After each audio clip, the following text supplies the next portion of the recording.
Nia,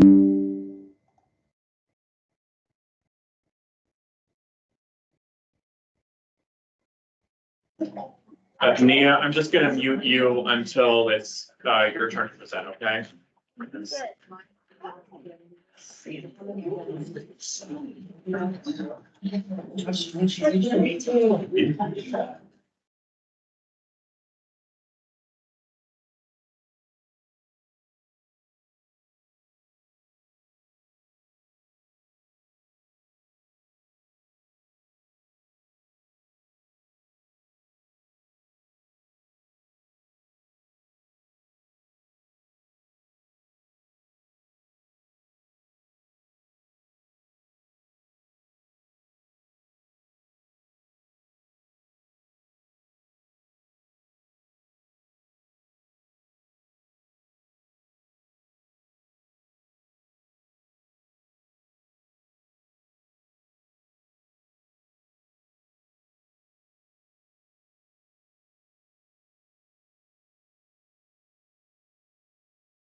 Okay, this is the informal meeting of February 12th, 2024.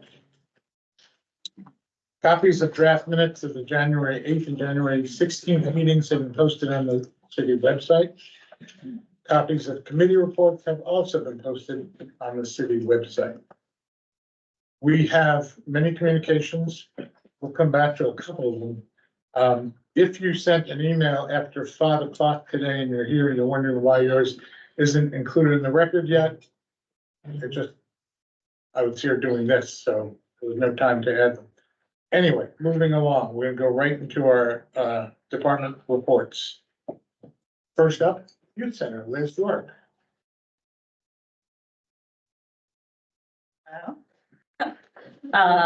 Sorry to everyone, this is the longest report I've ever done. Apologies. So for the February report, I went a little bit different. I know we've got some new council members and I wanted to make sure that everyone was aware of what the department does, what we do for the community, what do we look like on a daily basis, and what we do specifically with how our budget gets allotted. So I will go through this quickly because the report is accessible online for anybody who's here who wants to look at it, and I know you guys all have your copies, so. You ready? Yeah, it's. Well, that's me. So who we are at the department. So I'm the director. My name is Liz York, for those of you that don't know me. I grew up in Columbia County, graduated with a degree in sociology and elementary special education. Had a lot of jobs in education, moving into the mental health field. I worked in horticultural therapy for a while in Hawaii, and then I was a director at a residential treatment center in Asheville before I came and joined the city of Hudson. Our assistant director is Calvin Lewis Jr., who grew up in Hudson, graduated from Siena with a degree in sociology. He was on the Common Council for 2 terms, said he really enjoyed that experience. And now on top of working directly with the community in his Department of Youth role, he also holds a seat on the Hudson City School District Board of Education and is currently coaching one of our YDBL teams. So he is involved in a lot of different civic duties in the city. We have some full-time rec attendants and our program coordinator who work with us. The fun thing about all of our staff is that the majority of our staff that work with us have some type of tie to the department when they're growing up or sending their kids there. It's a lot of people's first job or a job that they return to after moving away. And so these are our full-time rec attendants and our program coordinator who are integral to the functioning of our departments. We also have 2 more full-time staff, our secretary and our cleaner. And I think our cleaner is one of our unsung heroes because if you have a child, you know how difficult it is to clean up after a child. So we've got, 30 to 50 kids and he cleans up after them every single day. So, and Jenna, we couldn't function without our secretary. They both do a lot of work for us and we're very grateful to have them. These are some of our part-time staff. Some of our staff are missing. They weren't at the meeting when we took the photo, so we're hoping to do it again. Our part-time staff works directly with the youth and community every day. They facilitate our programs for after school and for teen programming. They help make sure meals and snacks are served. They help make sure the program is run safely and efficiently. They play games with the kids. They facilitate conversations with the kids. They do mediation with the kids. They're really the on the ground, in the trenches kind of workers. For some of our staff, this is their first experience in the workforce, and some of our staff come to us after working another full-time job. So we have a lot of diversity in the staff in terms of experience, and all of our staff are really kind and nice, which is really great when you work with kids. So the things that we offer, we do an after-school program from September to June. We run programming for kids from kindergarten to 8th grade. We have buses that drop off from the school right to our program. We are running 2 different locations. Our kindergarten through 2nd grade are at one location, 3rd and 8th are at another location. The schedule looks basically the same at both locations. They'll show up, we'll do a little greeting circle, we'll have snack, we'll finish our snack, we'll go into homework help, and then whatever activity is going to happen, our programmers will come in, or we'll go into homework help, or we'll have the game room open, or the gym at the youth center is the most popular space where they play basketball, football, that kind of stuff. We also do transportation home, which is provided by the county, so the kids get bused home. A lot of families couldn't participate in our programming if we didn't have busing provided. Even with the county bus, we still drive home like 2 to 3 vans of kids that just aren't on the bus route, so. And like I said, a lot of families can participate without that. We also do team programming from 6:30 to 9:30. So after the after-school kids leave, we clean up the space, we get ready for our teams to come in. It's a little less structured in that they kind of have more free range. They have access to the same games, the same gym. They also have a teen lounge where we have PS5 and some couches they can hang out. They also get a meal and a snack if they want. The kitchen closes around 8 o'clock so that we're not staying there forever, but they do get an opportunity to have a snack.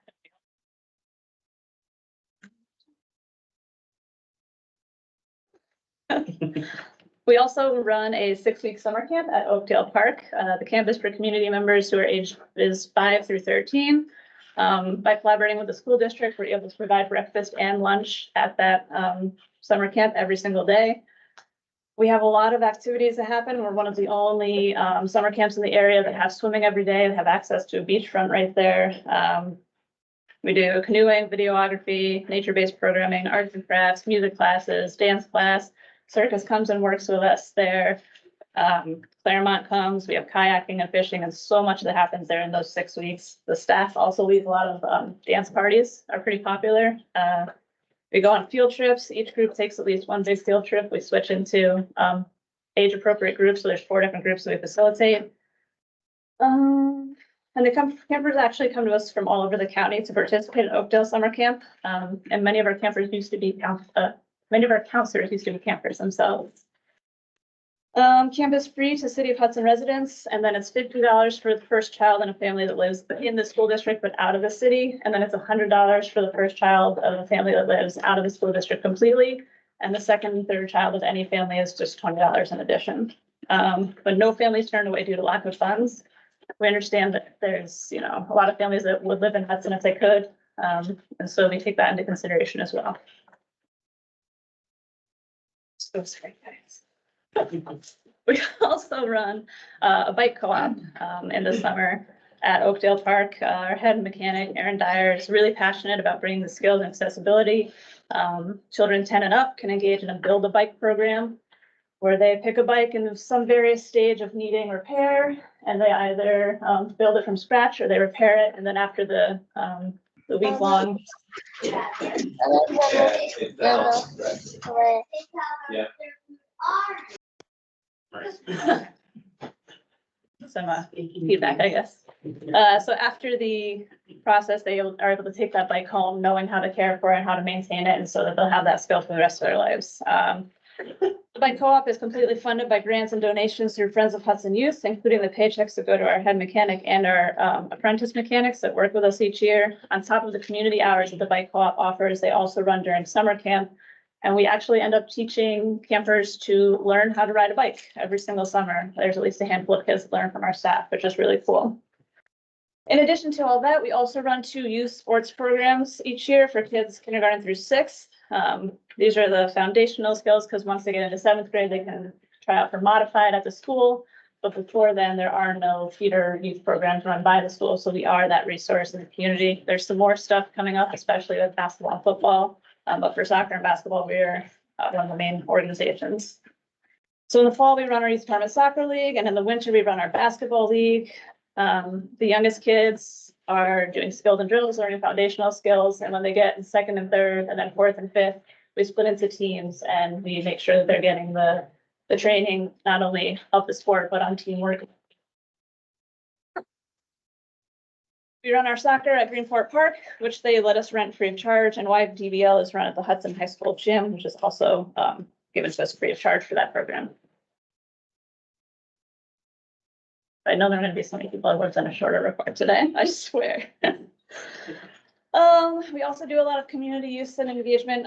We have an open gym that we've been running on Sundays, which is now co-ed basketball, $5 to play. It's for 3 hours. I believe it starts at 10.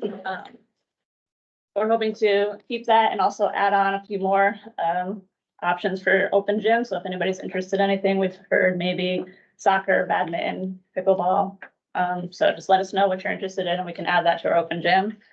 We also partner with a lot of local farms and organizations to help bring healthy organic food to our community. Most recently, we partnered with Letterbox Farm through grants from the Glenwood Organization's Food Sovereignty Fund. We just last weekend, 2 weekends ago, gave away 100 chickens and over 100 pounds of pork to the community through that partnership. And we also sometimes work with Roundtable Harvest when they have excess. We want to make sure that we're helping with the, the desert that's in existence. We also do alumni night on Wednesdays because we are a youth program and a lot of kids age out of our program, but they don't have anywhere else to go. So we've been doing that on Wednesdays and having alumni night. We're probably going to increase the amount of alumni nights we do because there is a large interest in it. And that is our most popular weeknight event. And that's when we get our most numbers. So, and we also rent out the space. A lot of people rent it for birthday parties. Some people rent it to play their own sports. The rental fee is $50 an hour or 3 hours for $125. There's an additional $50 fee if you want to cook in the kitchen. And if you are a city employee, there's a 50% discount. So your next party. Okay. Is anybody else thirsty? In addition to all of that, we also work and manage Oakdale Park at the department. So if you don't know about Oakdale Park, it's just right down the road. It's an amazing natural resource to the city. It's got a 1/4-mile hiking trail, beachfront, basketball park, playground, skate park, and that's where the bike co-op resides. So there's a lot to do down there. But one of the things that we also do besides keeping the trails and the gardens taken care of is run the waterfront and train all of the lifeguards and hire lifeguards and do public swimming hours. We were able to increase last year our public swimming hours so that we could have a little bit more time.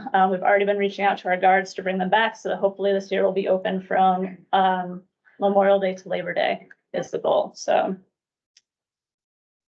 All right. And then one thing I want to talk about quickly, and I won't go through all this because it is very in-depth, but I hope that you guys will be able to have the time to look it over. It's just talking about the budget. So we are allotted the adopted budget here is $759,000 approximately for our department. However, it's not all just for the youth department, right? We just talked about all the things we do. So approximately $585,000 of that goes to running the after school and teen programming and all of the events that we do during the school year. So any open gyms we have, we're staffing those, any events that we have to staff. That's what that money goes towards. There's also a significant portion of that, about $57,000 is going towards purchasing the meals for our after school and teen programming. The goal is to get reimbursed for these. We're in the process of that contract right now so that hopefully that evens out and the majority of that money that's being put into meals would be coming back to us in reimbursements from the state. And that money goes back into the general fund. It doesn't go back into our budget. There's also about $74,000 that goes towards running camp. There's a lot of staff that go into camp. So about $60,000 of that goes into paying for the personnel for the camp. And then we also spend close to $11,000 renting extra porta potties and renting the tents that we need to be able to facilitate camp. And we're hoping that with some of the projects we have coming up at the park that our facilities will improve so that rental fee won't be something that we need to take on in the future. And then about $80,000 of that goes a little bit more than that goes to managing the park itself, including the lifeguards that are there. And the city covers about half of the lifeguard salaries, and we'll get into that because there's more that coming next. And there's a portion of the budget that doesn't make sense to split up because it's like heat, lighting, we can go back and do that separately. So there's some costs that never come to us thanks to the partnerships that we have with the school and the county. We couldn't run a lot of the programs we have without the support that they give us, which is really that's an amazing partnership we have, especially the busing. The county provides busing home from our after school program. It also provides busing to and from summer camp and for any field trips that we take at summer camp. So again, with children coming to us from all around the county, we wouldn't be able to serve those families if that busing weren't being provided. So we're really lucky to have them willing to work with us. And the majority of the programmers that come and work with us, the organizations are willing to offer their services to us at no cost, either through their own generosity or because they've acquired grants specifically with the intention of working with us. And then here's some information about Friends of Hudson Youth and all that they do for us. They're a nonprofit organization, for those of you that don't know, that was formed essentially to be a kind of a booster club for the Department of Youth. They raise money annually and they help us with our budget. By this year, they've committed $136,000 to us. 50% of the lifeguard personnel services go to that. They also pay for a lot of the lifeguards training and certification, which just they wouldn't be able to afford without that. So I encourage you to go through and look at that because the resources that they provide us are pretty great. There's some short-term goals we have here. So if you guys want to go take a look at that, we want to increase community use. We want to do a better job of sharing the opportunities that we already have. And we're looking into more funding opportunities. So here's some access. If you want to look into more of that in depth, you can follow us on our social media is really the best place to keep up to date. And then we also have a website that gets updated pretty regularly. So I'm gonna skip over the registration and attendance. You guys can check that out. We did go up a little bit from last month. I want to get to an important announcement that summer camp registration has opened. We sent it to the families that were registered previously ahead of time, and they had a week to register before we opened it up to the public. So it's been released to the public on all of our social media. You can also check out our website, it's on there. And with that, we have a lot of hiring that we need to do. So we need our camp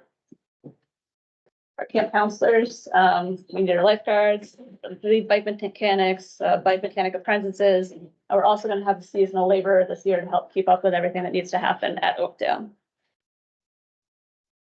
And that is my lengthy report. Thank you. Liz. Council members, any questions?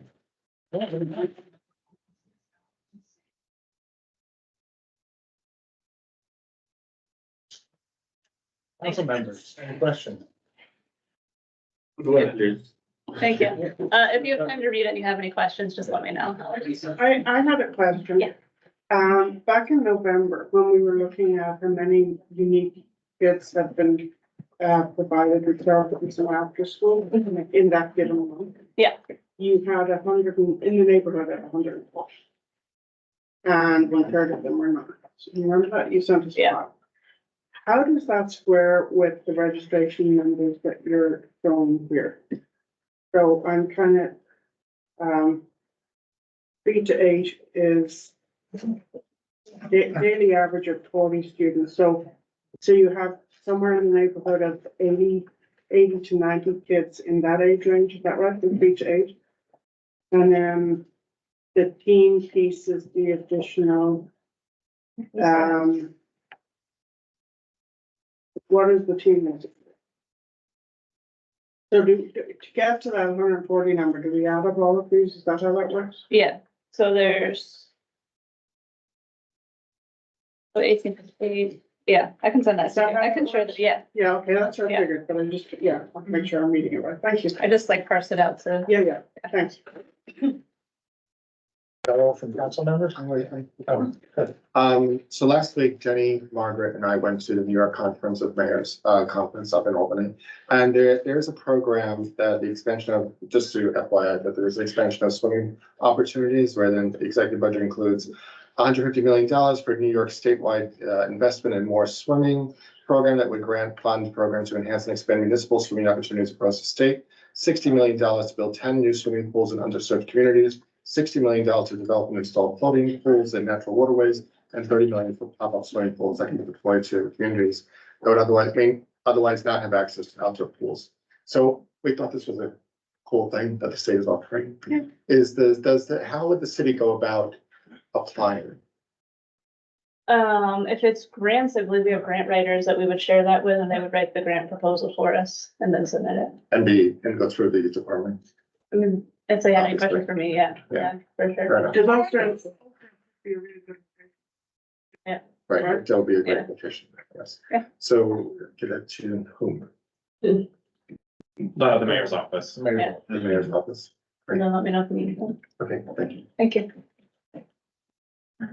I should warn you, not warn you, but let you know that we have a lot of grants in the works right now. There's a limit to the capacity. I mean, Heather can speak to this when she comes on. For every grant, she has to have a separate accounting system. And at some point, we've reached capacity, but that doesn't mean we won't apply. Yeah. Great. What is that? Right. Like the guess who? Any, public questions? Liz?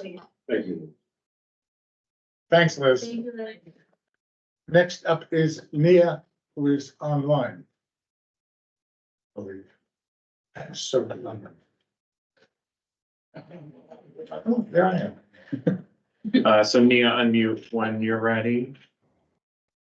Hello, There you go. We can hear you. hi there. Nice to be here. Good to see you all. My camera's not working well, but anyway, for the senior center regarding our activities, we just concluded our winter series of the Alexander technique with Becky Sandler. That was on Tuesdays at 11:30, and everyone seemed to really enjoy that. And that just ended on February 6th, but we're hoping to have her back in the summer. So many seniors really like that class. But we still have our aerobics with Lynn 3 times a week and the Zoom aerobics with Ed. Those are still going strong. All listed on our calendar, which is on the City of Hudson website. Other thing is, we've also aligned our room fee schedule with the youth center for those that may want to utilize our senior center spaces. Like we have a couple folks that want to use it for a summer history program, so to speak. So they'll be getting that new fee schedule that aligns with the youth center. If anyone is interested in reaching out to us about that, just give us a buzz. We're at 518-828-3200 or email us at the seniorservices@cityofhudson.org. And just let us know like the setup and cleanup time, your requests, and knowing that the building is not available for use on holidays. That's a big thing. And that's about all I have for us right now. Thank you, Nia. Any council members' questions? Public? When you bringing Becky back? Did you hear that, Nia? Yes, and like I said, we hope to have her back in this summer. In the summer. With December? In the summer. Oh, it's not summer. It's actually sooner than December. Anyway, thank you, Nia. You're very welcome. And who is up for fire tonight? Both of us. Oh, Myself and Phil. okay. Mine's pretty quick. It's gonna be dealing with some surplus equipment. The new dive trailer, which thanks to the Oakdale Bunch, we're able to purchase through the donations from that event. That'll be in service by next Saturday, which leaves us with the 1989 Mac as surplus. And we'll be seeing a resolution next week to dispose of that. And we're gonna use the same vendor that we used for the tower ladder and the truck prior to that. Fenton Fire Equipment will be advertising that, so long as you guys approve. The second thing is turnout gear. We have some stuff that's probably a better part of 20 years old. It's well beyond the NFPA acceptable limits for the 10-year limit on turnout gear.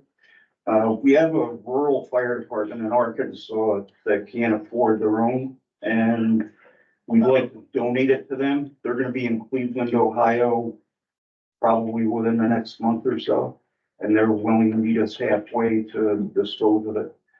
It's stuff we can't use anymore, but they have members with no gear whatsoever. It's the Johnson County Rural Fire District number 5. If that was a question, but you'll see that resolution as well. Great. Also, for everybody out there, I want to point out a second exit, which will be this way. Nope. That door right there, and if you go straight, it leads right to the outside. I'm a little uncomfortable with the amount of people in here, so that's why I wanted to point that out. Thank you. Thank you, Tim. That's the fire commissioner, by the way. All right, my report's pretty quick. I got some things. Fire chief. We had 35 calls for the month. Usually we're pretty busy during the month, but the mild winters helped us out. We had 1 structure fire, 2 motor vehicle accidents, with no injuries. 6 hazardous conditions. 1 was 2 were gas leaks, 1 was a toxic condition, and 2 were electrical fires. We had 3 service calls, 9 good intent, and 14 false alarms. That's all we had for January. On a quick note, spoke about a year ago for the property tax, 10%. It's on tonight's. Yeah. Okay, all right, that's, yeah, I wanted to hit on that because guys were asking me about it, so. Yep. It's on the agenda. Okay, sounds good then. That's all I needed to know, so. Thank you, Sean. Any questions from council members? Yeah. Go on. What's the status of the boat? On the boat, Yeah, about a year out? It's about a year out. but the grant, because I know you guys are writing the grant, is it? What's it? No, you were asking if we did it with a grant? Yeah. No, we didn't do it with a grant. No, the grant was denied, so we Grant, we did don't other do it with funding. grant. Thank you, so. Anything else? Nope. Thank you. Thank you. Thank you.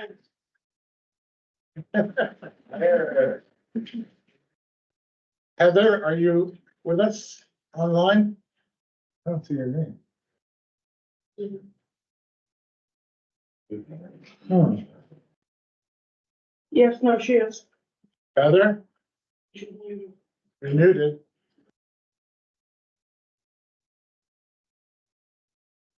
Hmm. No. No? Just.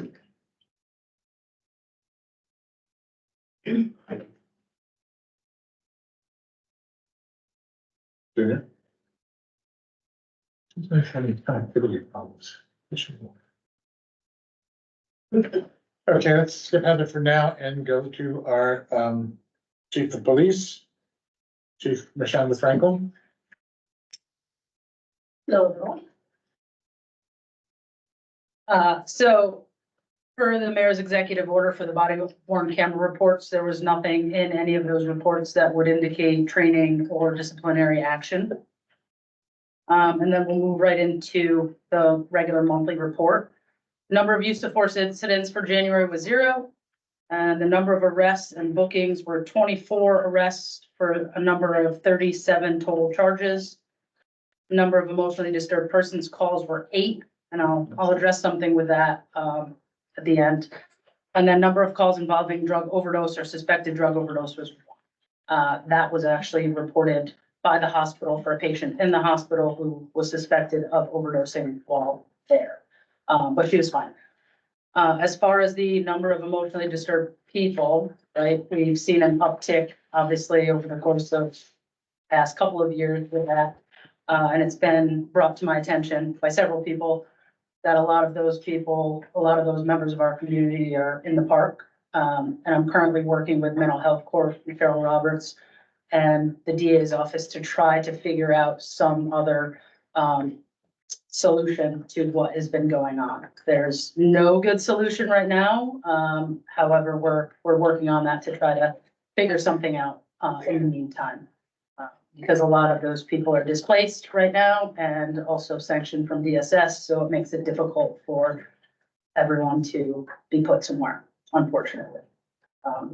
And I know a lot of the community knows that necessarily arrests and being in court on a daily basis isn't the answer either, when a lot of them need treatment. So working on something with that, but I just encourage everyone to try to be as helpful or, avoid people if possible, especially some become violent, and just be mindful of that, in the community. I'm sorry, what is sanction DSS mean?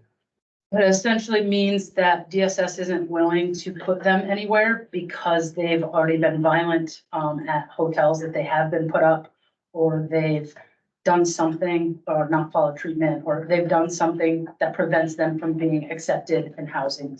Didn't follow through with a plan that they're assigned, whatever, it could be financial, it could be something. And there are alternatives. There is a shelter in Albany that some of them have been referred to. However, some of those people are sex offenders and shelters won't accept them. So it's kind of a never ending battle with that. Then no accidents involving pedestrians for the month of January. We hired a per diem communication specialist as well. This month, Veronica Mayhew, we're still looking to hire another person. So actively working on that. We hired 2 new officers in January. One of them unfortunately resigned already. Said it wasn't for them. So we'll be looking for that. Parking enforcement has increased and we're at our max of 4 parking enforcement officers. And I know Heather wasn't on, but there has been a big increase in the amount of tickets that have been written in this throughout the city. Last month also, Liz left already, but we actually met to try to collaborate on some programs or something that both the youth department and the police department collaborate on with the community. So we'll be working on that as well in the upcoming months. I know Katie's here and Spark, so we have to get a date on the calendar to try to get the Harvest Festival that we did last year on the calendar this year as well for the community. And then lastly, January was a pretty tough month for the police department and the community. So I just want to say thank you and express my gratitude on behalf of the entire police department for all the support and the help for everyone we can do that.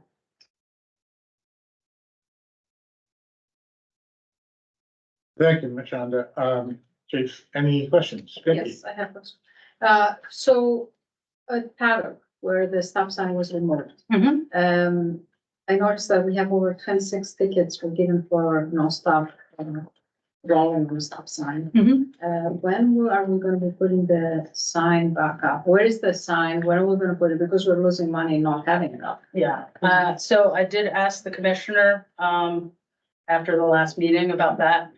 And I know he wanted to bring it up to the traffic safety committee, the county traffic safety board, to see if there was any opposition or any other legal aspect that the city had to go through to put it back up. So I can confer with him again and see. Yeah, we need to have it up because it's also a blind spot and by the school path. Okay. And the other thing, in order, what is the process to have a crosswalk on State and 7th where the accident happened, a pedestrian accident? Is that something you should start from your department? I mean, if there's a concern, you can certainly email me and then I can forward it to the commissioner and then discuss that with him and. So, All right, sounds good. Yeah, I have a question as well. So follow up on what you were just saying. You're talking about a stop sign within the city of Hudson, right? Yes. So why would that have to go to the county for? I think it's just to just make sure that, we follow the correct process, if there's any that we would have to do to put that sign up.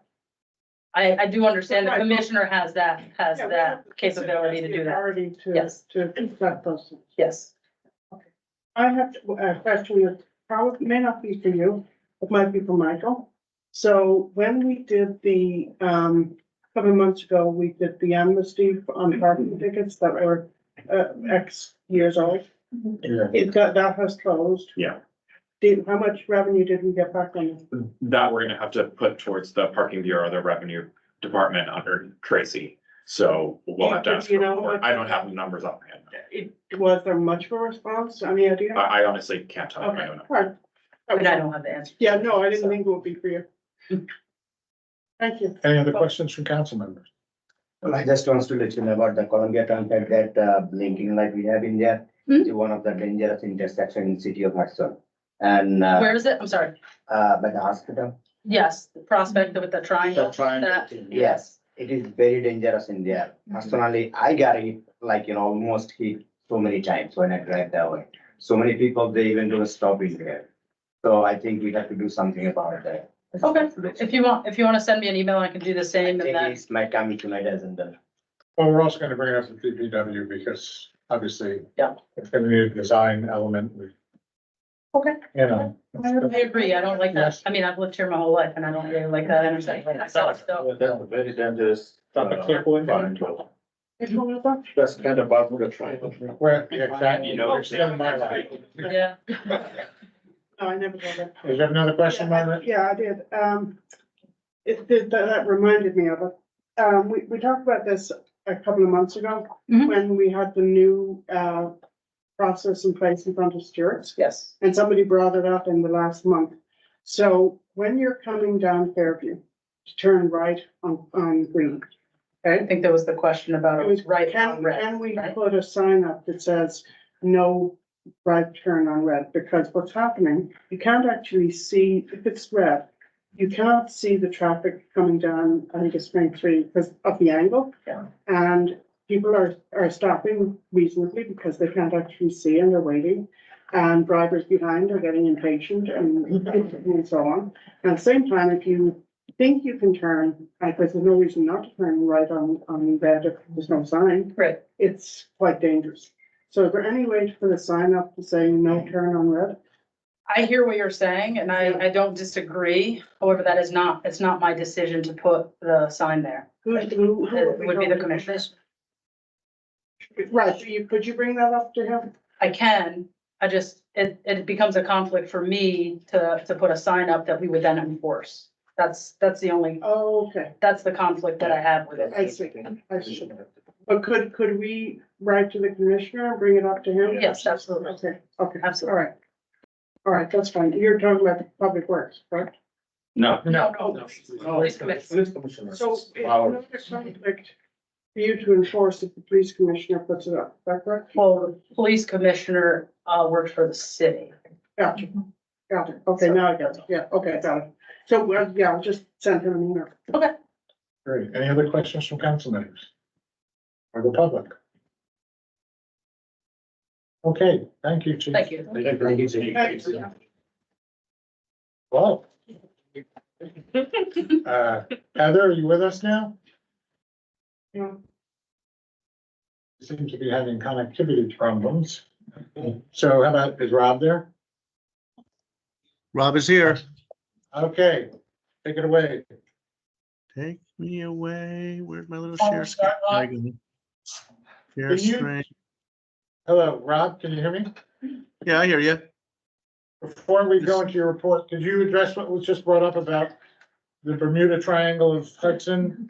Where, It's the safest Prospect. intersection in the city.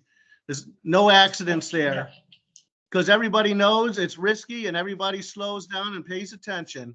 It's an act of genius, really. okay, I guess that's your opinion. What would it take to change it, you think? Change it into what? You want a rotary, a couple $1 million, take a bunch of property.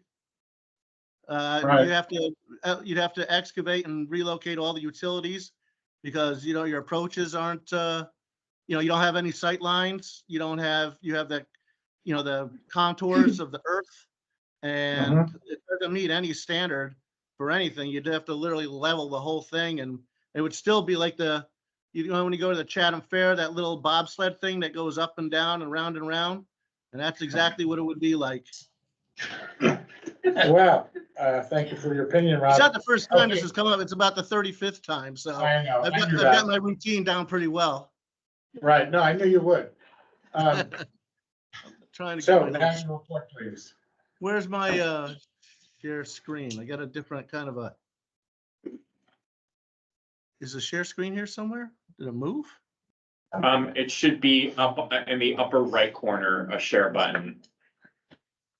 Share content. You're in a new system, Rob. I'm sure you can handle it. Oh my God, here we go. Screen. Maybe we need an engineer. La, la, la, la, la. Oh my goodness gracious sakes. So Rob, what's the most dangerous intersection in the city? What's that? What is the most dangerous intersection in the city? 4th and Columbia, I believe. You have to ask the police department. They maintain the statistics. Which one? Fourth and Columbia, right outside Helsinki. Mhm. All right. Let's see.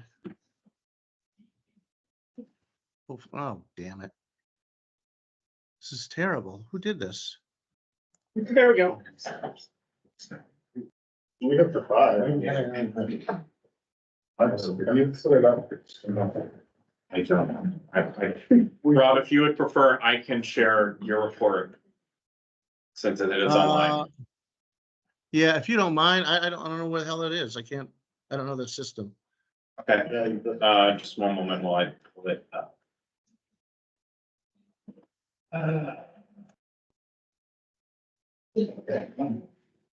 Yeah, it makes a lot of money. Sorry.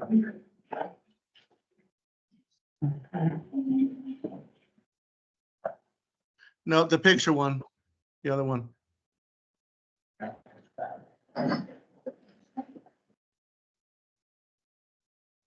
I got it. I got You it. got it? I got it. Thank you. Everybody can see that now? Yes. All right, great. Here we go. So, septage, we finished out the year at $441,000. The budget for revenue was about 460,000, so we're about 29,000 short. It just happens that one of the contracts that we knew we were going to lose at one point, probably 5 or 7 years ago, finally went away, and that's the creamery. So, we knew it was going to happen eventually, so that was the reason for the shortfall. Just a little bit of a fun fact is that everybody knows in business the 80-20 rule. So here we got 30% of the haulers represent 90% of the revenue.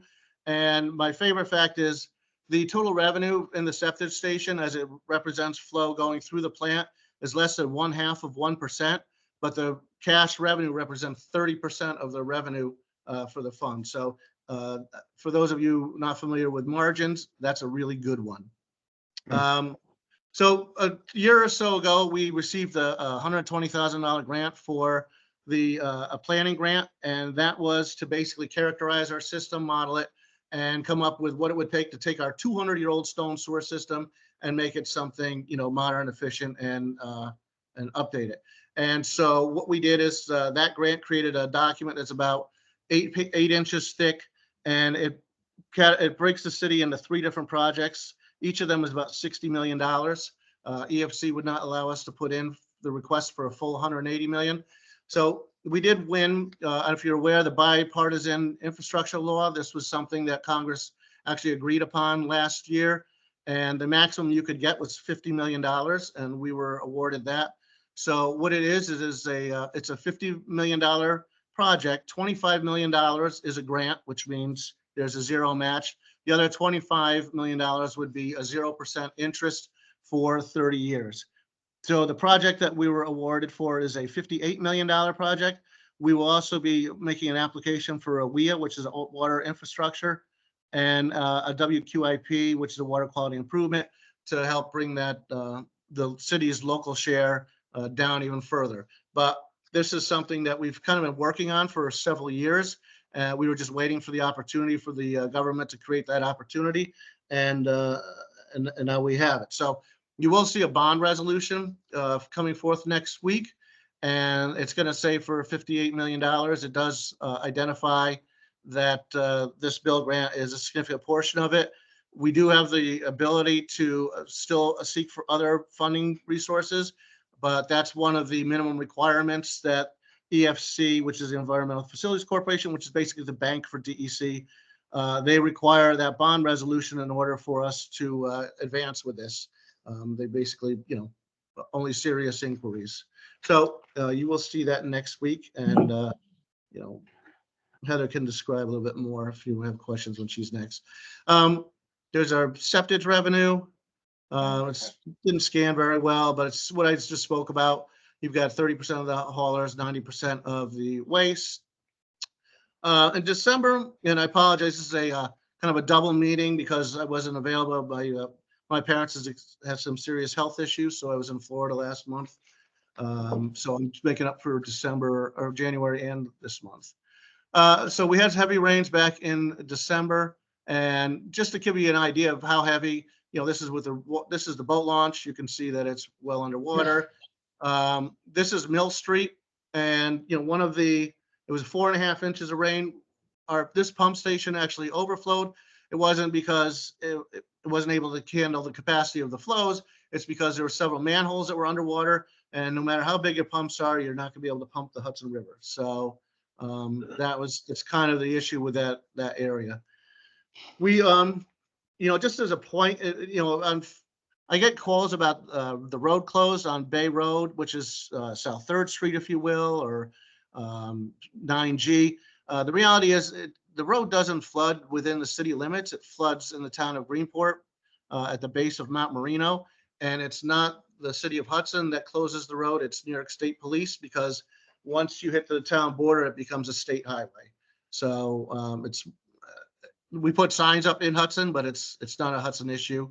And it's not a Hudson call to close the road. Shifting to water. So we have the lead service. This mailer went out to everybody, and we posted something on Gossips about it, as well as the Register Star. So this is the idea. We have to identify lead services in the city of Hudson.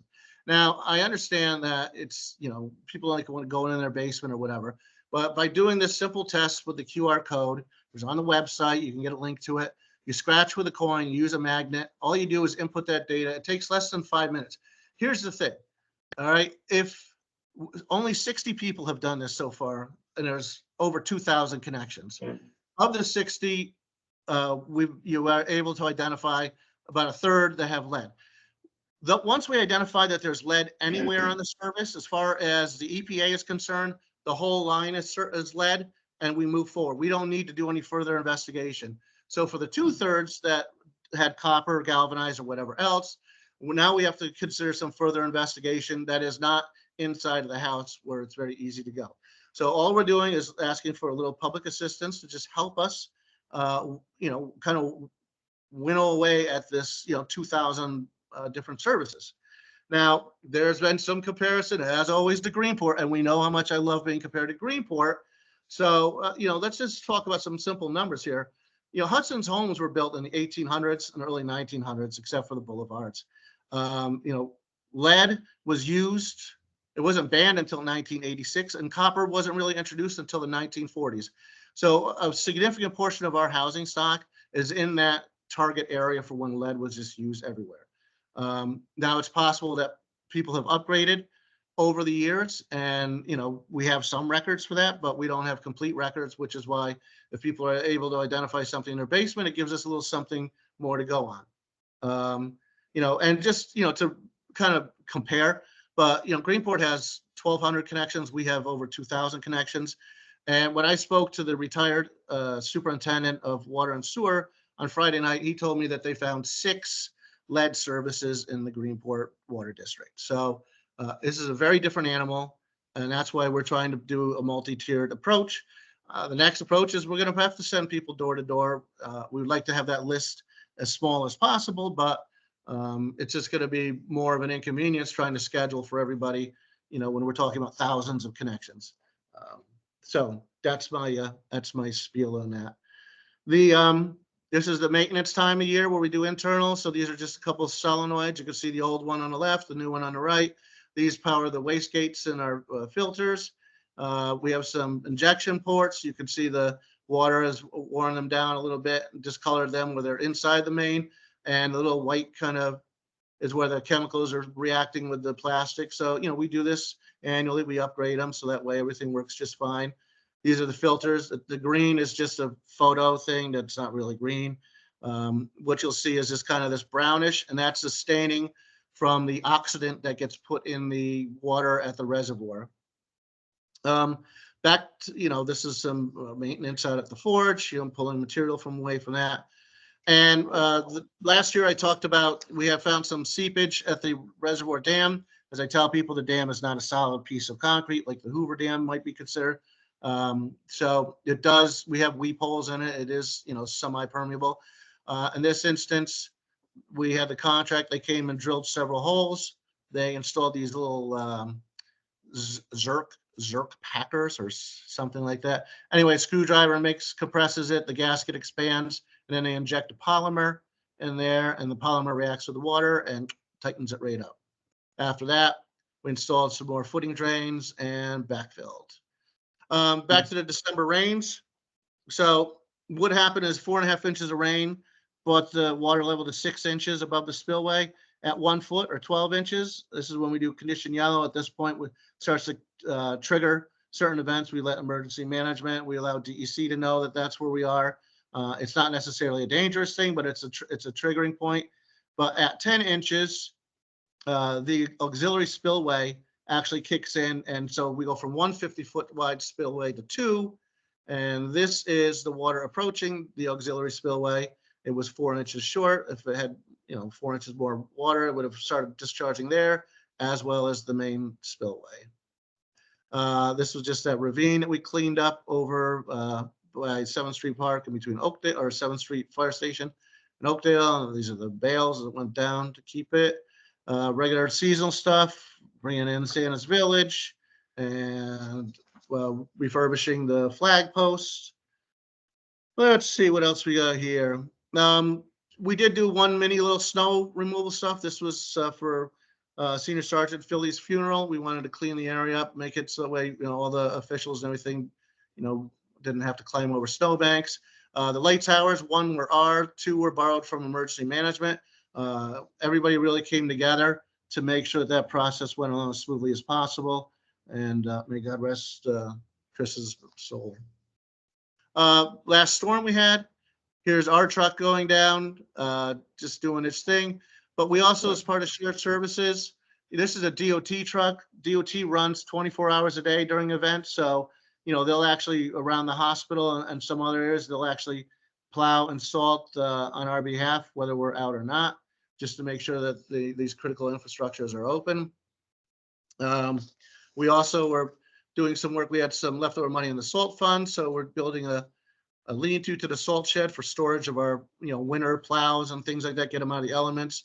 So in this instance, we put an auger in, put some sonotubes in the ground, put rebar in there, poured concrete, set the posts and beams, and the roof is on. We'll be framing this in, later on.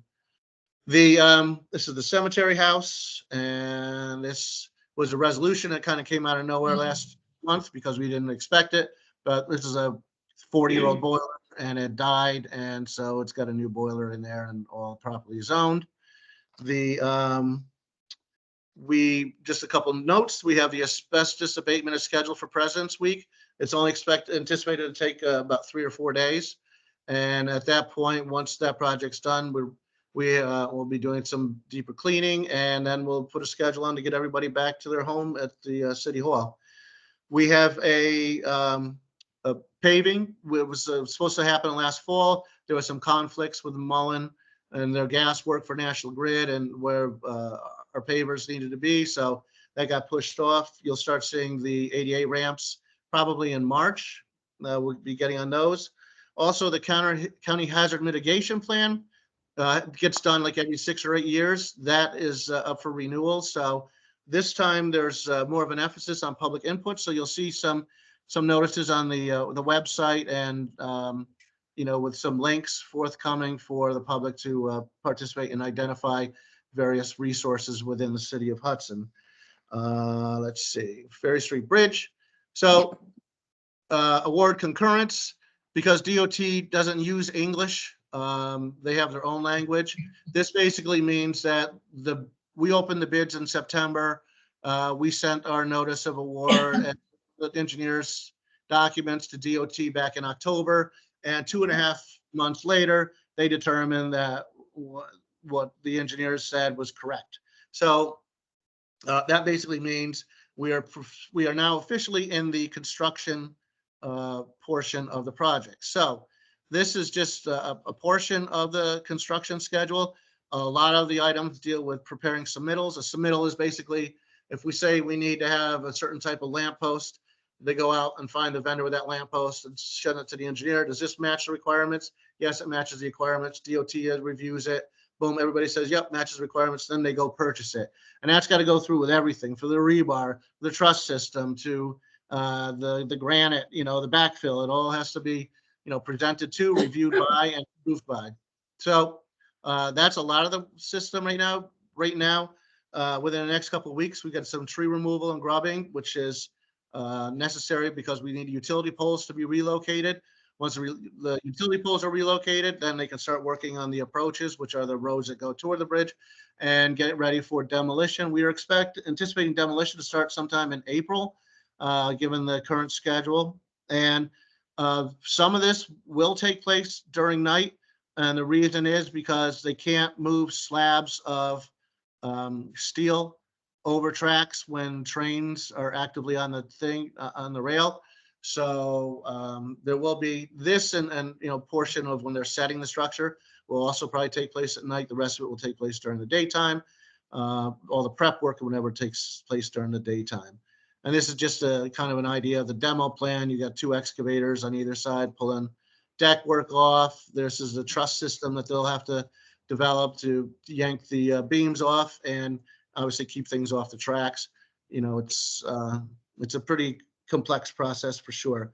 Right now we are anticipating the new bridge to be in place sometime in the fall, and tentatively we're planning to open sometime late November, around Thanksgiving. So sorry, that was an awful lot, but like I said, it was a double meeting. So Thank you, Rob. Questions from council members? Margaret, I believe you had one. Yeah, just Rob, going back to your very first, the discussion of the grants that you had applied for, I was trying to take notes. So you said there were 3 projects at about 50 million each, and you have got an award for 58. Did I get that right? 16. they're about 60 million each. Yes. So the first one, right. So that's we received the grant for the first phase.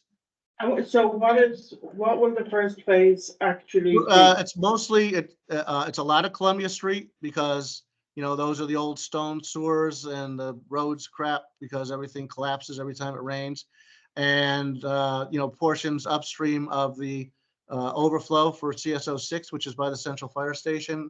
So north of like 7th Street and that 6th Street area. So that's phase 1.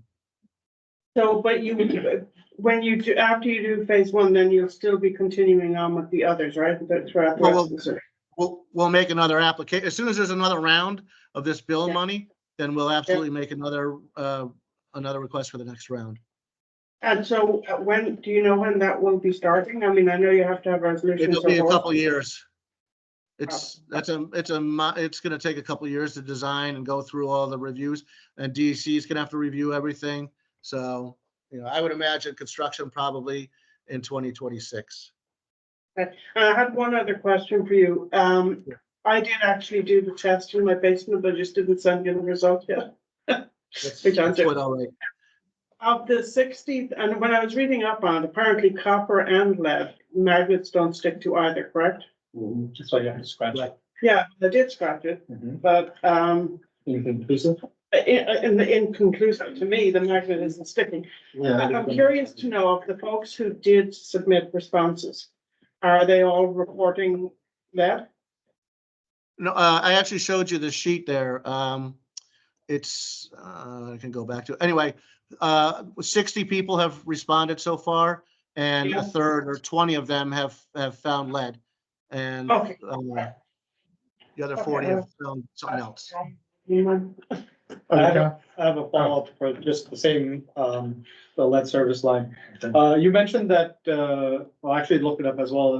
1986 is when they banned lead service. So is there a way to coordinate with code enforcement to find out which houses were built after that and just put those on the list for not having? There are very little of Hudson's housing is built after 86, but we get that from real property records. We don't need code enforcement. I just wanted to know because I live in a house that was in 87, so I was automatically didn't do a test. Wait, you must be in Academy Hill. No, Columbia Street, those smaller houses, the newer. Oh, ones on the 200 block. Yep. Yeah, okay. That's just it. There's a couple, like I said, there's like 8 houses right there. We know the ones on Mill Street, they were done 2000. Academy Hill was done afterwards, so, they're most of the houses that were done after the ban were, we've already identified those. I got you. Thank you. So you're free and clear. You don't have to respond. Rich? Rob, very important. The Santa Village huts. Yes. Are they Where are they stored? Are they outside now? We're or outside. Is there a They're place for down behind the them garage. so that they don't get exposed to the elements and things like that? Well, here's does the it- thing. We don't have a structure to keep them in. The garage has equipment and, you know, everything else has materials. And they've thrown tarps over them before and they just, they get all like mildewy inside of them and stanky janky. So, I mean, if you've got a place for us that's covered, you know, where the air is gonna get around them, then yeah, hell yes, we'll move them right now. That answers. No, Sharon? Anyone else? Question from the public at all? Yes, Linda. Rob, is that all of Columbia Street or just part of it? I said, make sure that we get the 400 block of Columbia Street. That's the most important block in the city. Yeah. That's exactly right. Because you've been digging that up for quite a few years. Yeah. Well, we get pretty good at it. You know, we like to head back to some favorites. So so what is the answer now? Yes. The answer is that road, the answer is, we're gonna have quite the detours, I can tell you that. So, because we're gonna have to go right down the middle of the road most likely, or take a good portion of it, because we're still gonna have, that's the continuation of the trunk lines. So there's gonna be some pretty big mains going in there. And we still have to leave that old nasty stone one, you know, in service until the new ones are all put together. And then we can abandon and divert it. But that's, you know, it's going to be quite a challenge. And there's a lot of concrete, a lot of concrete in the road and a lot of concrete down on the ground. Okay, thank you, Rob. Moving right, what? Moving right along. Heather, are you with us? I am, thank you. Okay. Okay, so the first thing I would like to do is echo Margaret Morris in saying that I will definitely hand in my lead test very soon. And I apologize for the delay in that. I'm just going to go through, this is some basic reporting that I do every month for the folks that are new. I know there were a couple things that came up very specifically about sort of grants, and I'll talk a little bit about that. And I'm going to talk a little bit about the 2022 audit and 2023 financials, so you get a sense of sort of what is happening and what's going to be happening. So let me share my screen. Hold on. Sorry.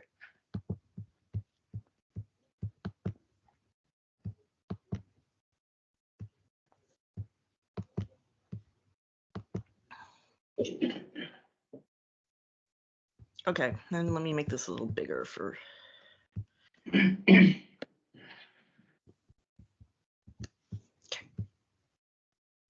So some of the revenues that we look at traditionally are parking revenues, building permits and fees, and various taxes.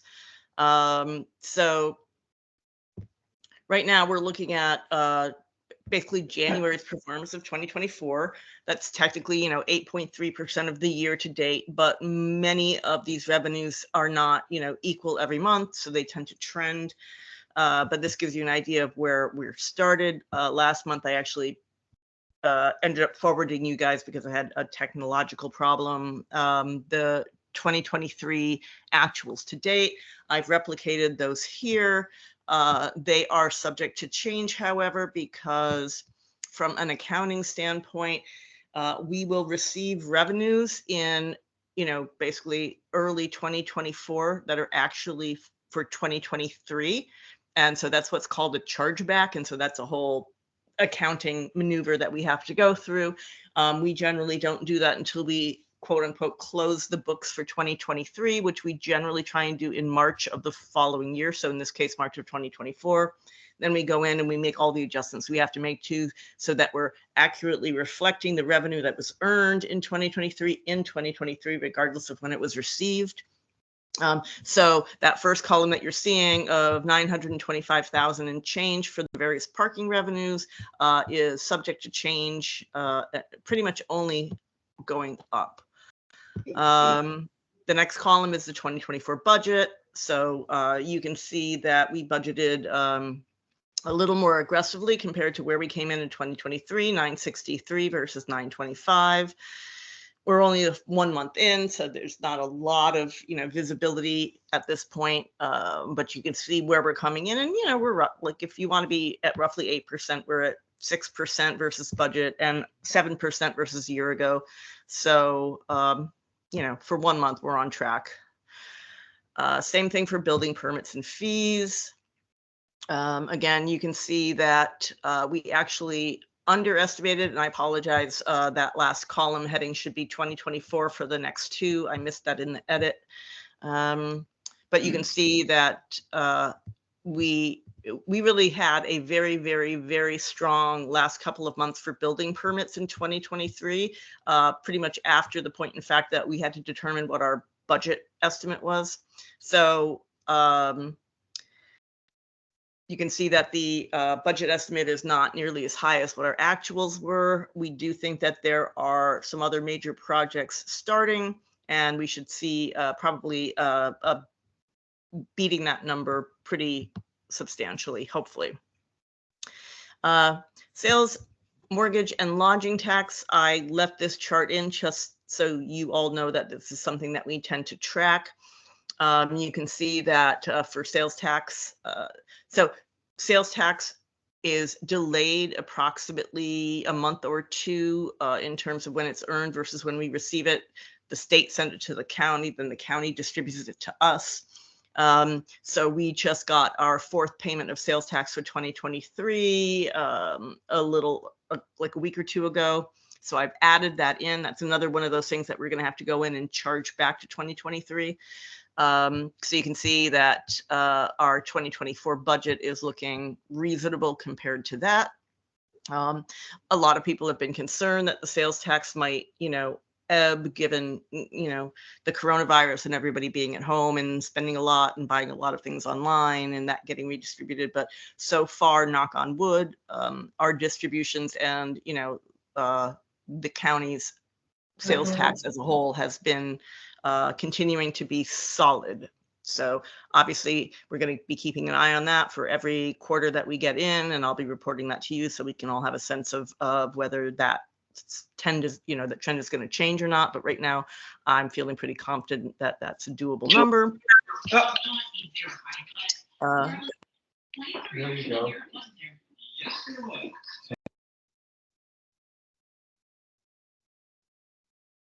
Heather? Oh, sorry, I think I accidentally did.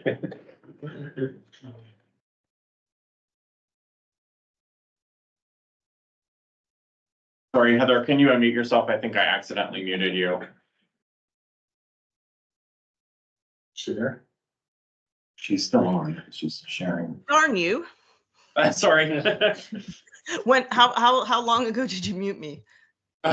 Just like 20 seconds ago. Okay, cool. Yeah. Okay. So you can see in terms of the mortgage tax, we ended up budgeting, quite a bit more than what we actually earned in 2023. But this is one of the most variable taxes that the city has. It really does swing 100 grand from year to year, and there's really no way of projecting it.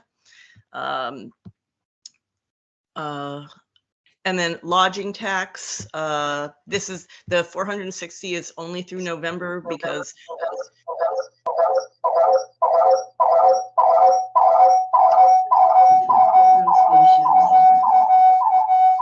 I'm getting a very weird feedback. Are you? Yeah. Okay. You just put this. Sorry. Got a good beat. You can dance to it.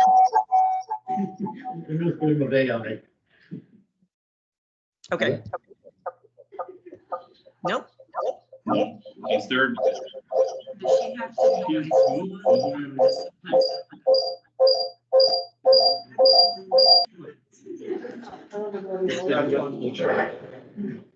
Is it called? Yeah. I don't either. Is Heather's? No. The end of the next log thing. Hey. We'll get the rest. Heather, are you still with us? I'm still with you. Okay, I think we're set now. Offer. It was fascinating. It was like doing a whole sample for a disco is awesome. Okay, going back.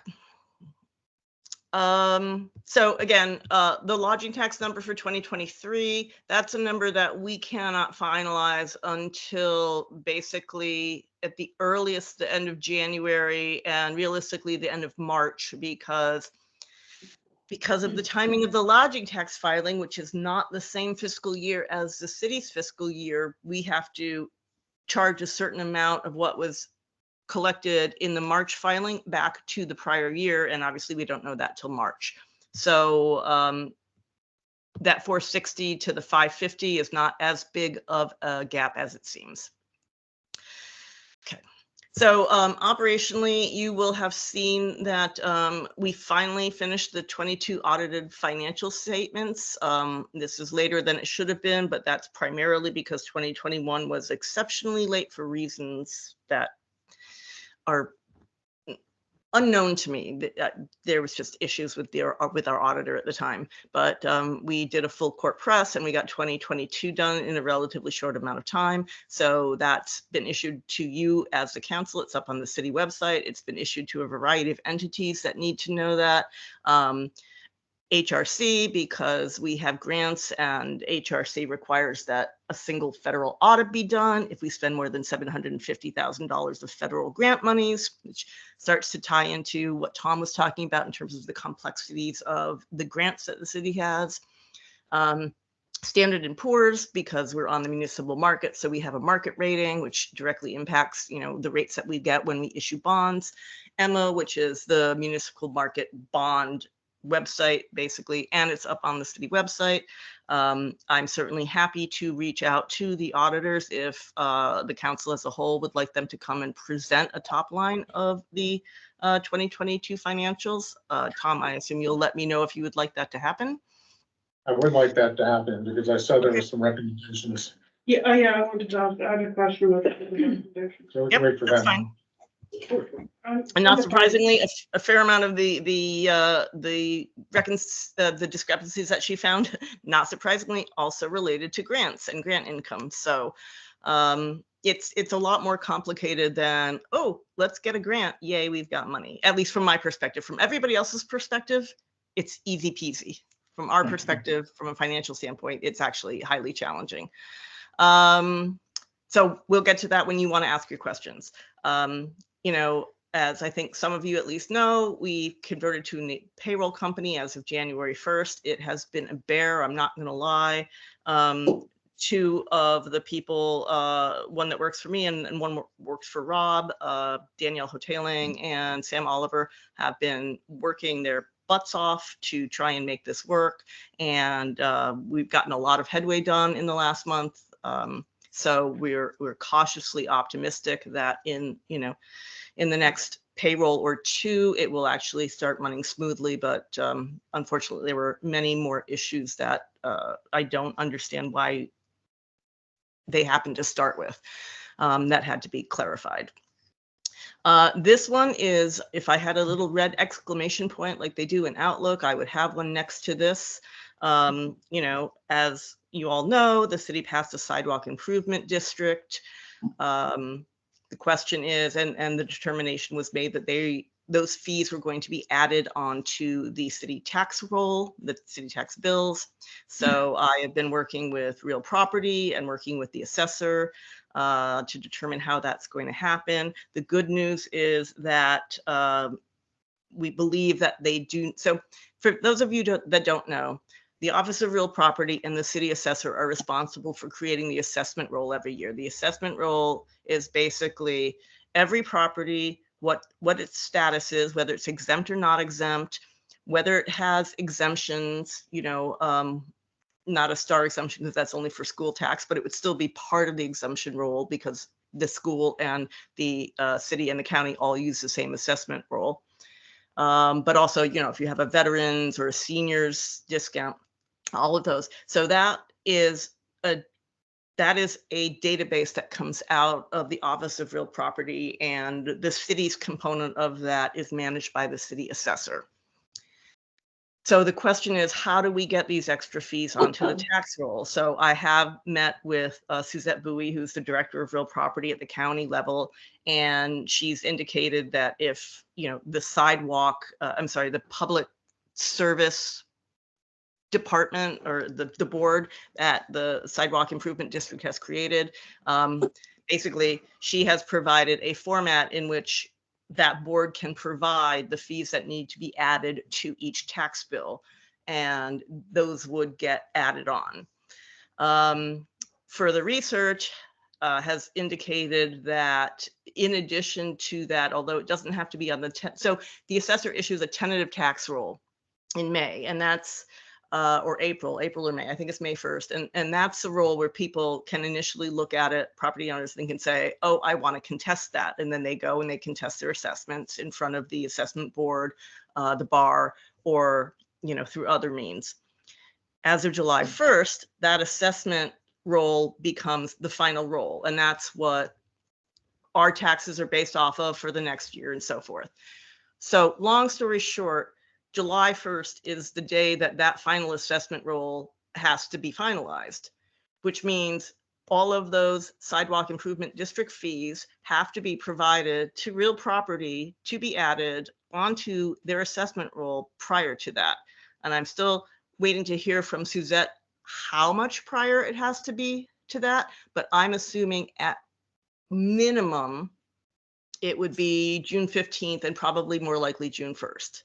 So that means that the Sidewalk Improvement Board, or the Public Works Board that is created by the Sidewalk Improvement District law, is going to have all of those calculations done and provided in an acceptable format, which is a pretty simple Excel spreadsheet, in order to provide to real property in that time frame. So that, to me and to Zed as well, seems like a large amount of work to get done in a short amount of time. So I am just emphasizing the need that if the goal is to get the Sidewalk Improvement District fees onto the 2025 tax roll, that's all going to have to be done by basically between now and somewhere between June 1st and June 15th. Is that board? It is the. Yeah, the first meeting of that board will probably be at the end of this month. So, But we are gonna have, yeah. but the dates, I mean, it's impossible to make that date. Yeah. I don't think it's impossible. Yeah. A lot of work. We'll discuss.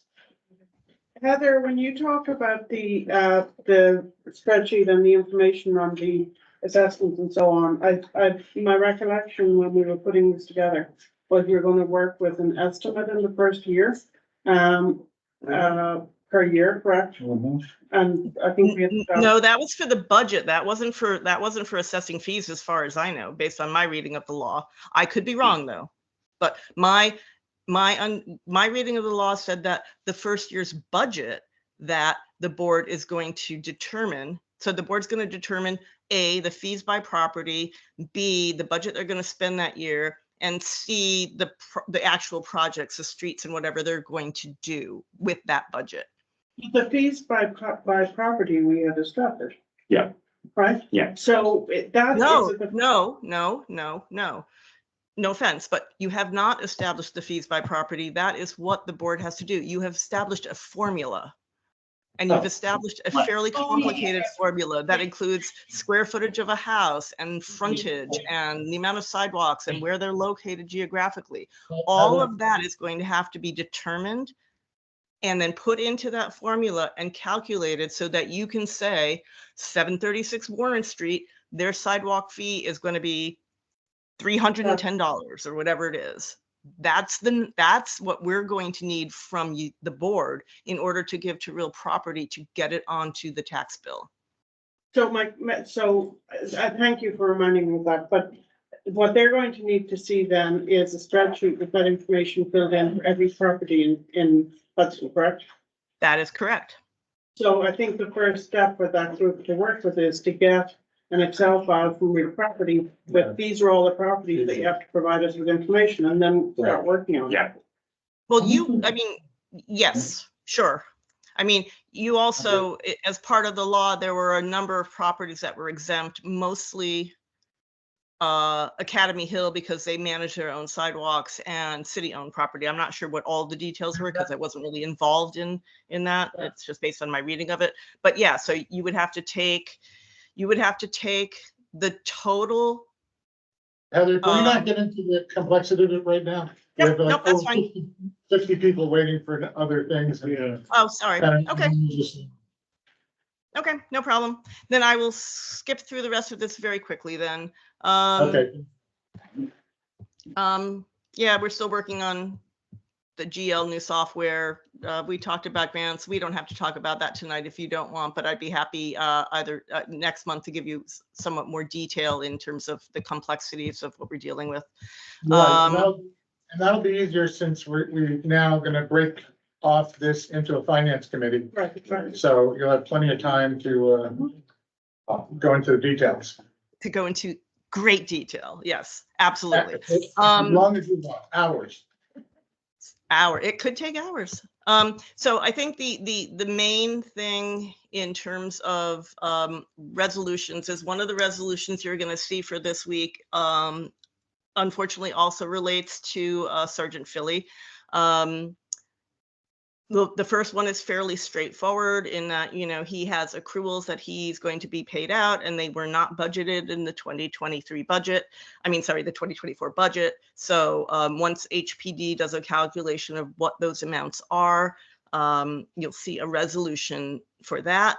The second one was something new. I mean, obviously, at least as far as I've been here, the city has not had to deal with the death of an officer before. It turns out that in New York State, there's General Municipal Law Section 208B. It was passed in 2019, which basically requires that the municipality provide a death benefit for an officer. I did send it to the city attorney for review, and he concurred that Sergeant Philly's family did qualify for that. There's been some confusion going back and forth because how the sheriff's office works is very different than how a city police thing works. But anyway, long and short, it looks like the municipality, being the city of Hudson, is going to be responsible for about $157,000 in additional death benefits to the Philly family. So you will be seeing a resolution on that as well. We are going to be exploring once again with our municipal insurance provider whether any of that is coverable. But the last time we asked, which was a week or two ago, they were under the impression that it was not. And I will leave it at that. Okay. Thank you, Heather. Any questions from the council? When are we going to discuss the audit results? We could do that at our formal meeting Okay, or at the finance committee meeting, or both. I'll work it out with Heather. but that was one of the documents I reviewed today. Yes, it is. But it's not on the website, do they? It is, should be. It's probably posted on the treasurer's page, maybe. Okay, well, I know I read it, and I had some Yeah. questions, okay, Definitely was sent to you. all right. Yeah, I know, yeah, I Yeah. read it, and Yeah. I circled something that I Yeah. wanted to discuss. Okay, we have one short. Now let's go right to this. Let's get this out, well, from you out of the way, but I know there are a lot of people waiting. So I know you're all interested in our appointment of the next commissioners of deeds. Is that what you're here for? We're all ready. I know what you're here for. Anyway, so we're gonna skip to that resolution. It's actually listed as the last one. You wanna, okay? Let me tell you some ground rules before we begin. First of all, if you wrote an email to the council, I tried to respond to every single email. And if my answers seemed somewhat short, because there were so many, well over 50. Why are we doing this resolution? Well, some people have said we shouldn't because we should have no role in national or international politics. But I think in this case, it's important that we let our higher electeds know that we, along with other municipalities,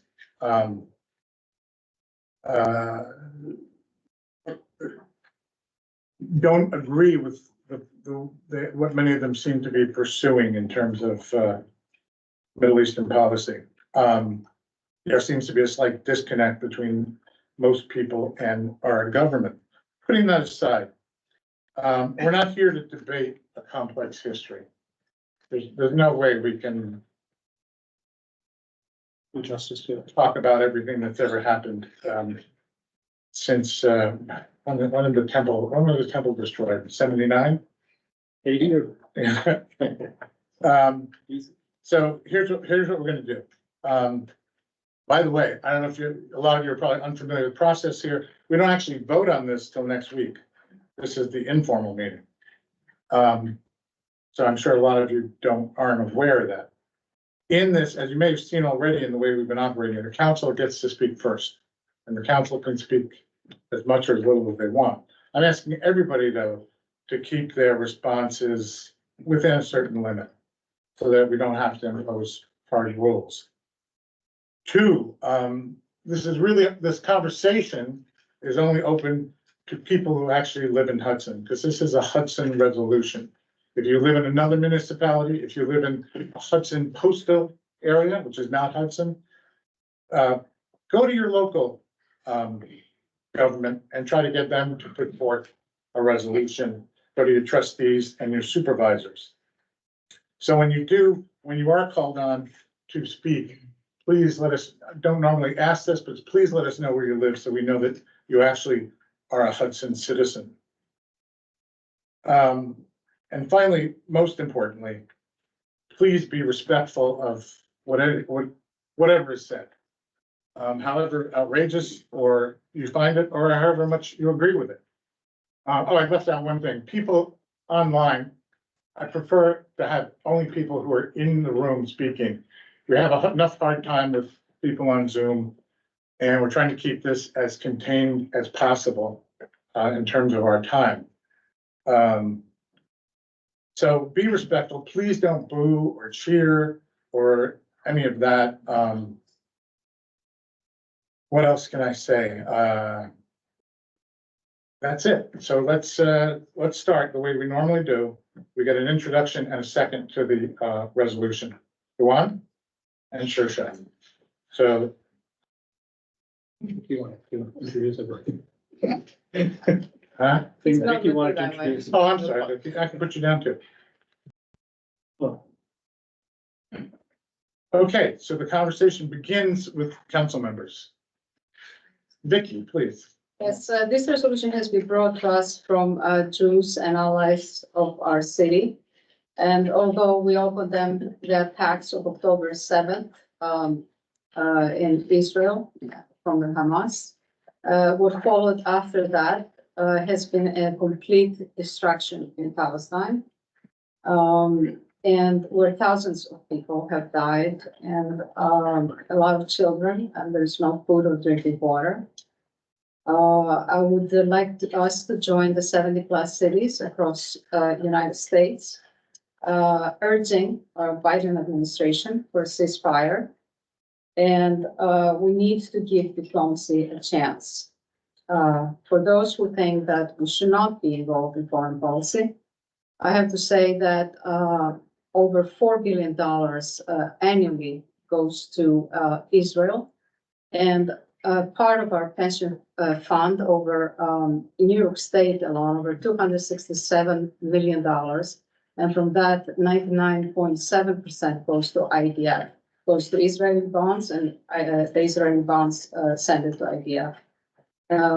That's the Israeli Defense Fund. Force, I mean. Yes, we have, our nation is losing empathy towards human suffering and life. I really feel we have every right to be involved and voice our distress on the matter. And this Common Council is against anti-Semitism and Islamophobia. We're against every form and type of violence. And we are here to denounce both the Hamas October 7th attack and the destruction and the humanitarian catastrophe that's happening in Palestine right now from Israel. I would also like to edit a word that has been okayed from the group. And that is on the fourth whereas. I'd like us after the period which says Israeli citizens, you put a comma and say all of which the city of Hudson denounces. I would also like this to be the only, and the group would like this to be only editing in the resolution because it's a really good. Could you repeat that in, to put a dash and You put then, a comma and say all of which the city of Hudson denounces, period. so you're putting that forward, can I get a second on that? All those in favor of adding that, signify by saying aye. Aye. Anybody opposed? One more time, all of which, All of which the city of Hudson denounces, period.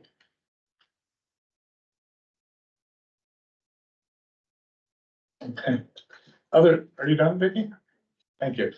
Other council members? I do want to bring up the issue of foreign policy and the complexity, and I think you and I have talked about it. Margaret, I can't hear. Sorry, I'm sorry. And I don't have to do this. Yeah. I am absolutely in support of speaking out about a ceasefire and cessation of what is currently going on. And I would urge everyone on council and everyone in this room to write to your federal representatives, including the White House, to go to change.org and seek out petitions that you support and sign them. And I think our voices do have to be heard. My concern is that I think it's very difficult to craft a resolution other than a very simple resolution denouncing war and violence. It's very difficult to craft something that is not going to be divisive in some way. It is a complex issue that I certainly do not feel equipped to respond to. Can you scroll down, Michael, to the end of the resolution? So some of the things that there's a House bill here that is being supported. HR 786. We all need to actually read that before we even vote on this, because that's what we're saying to support this. So I do have misgivings on weighing into foreign policy type statements, particularly in something as complex as this. We have had resolutions in the past where we have, they're symbolic to a certain extent, where we have spoken out about New York State laws. I'm thinking the No Not Warrant resolution, for example. There are things that we have done in the past that was related to typically New York State, where New York State needs to hear from their municipality that's exactly how they feel about some of the resolutions going forward. But that is, and I've read everything that was submitted, and I must say, struck by the arguments around keeping out of foreign policy. There may be possible to create a statement that would be all inclusive. I don't know. I just think it's an incredibly complicated issue. Let me respond to that, Margaret, since, excuse me, since I had something to do with this resolution. The first version was probably, in my view, a little more lopsided. I've tried to bring it down to a sort of reasonable account.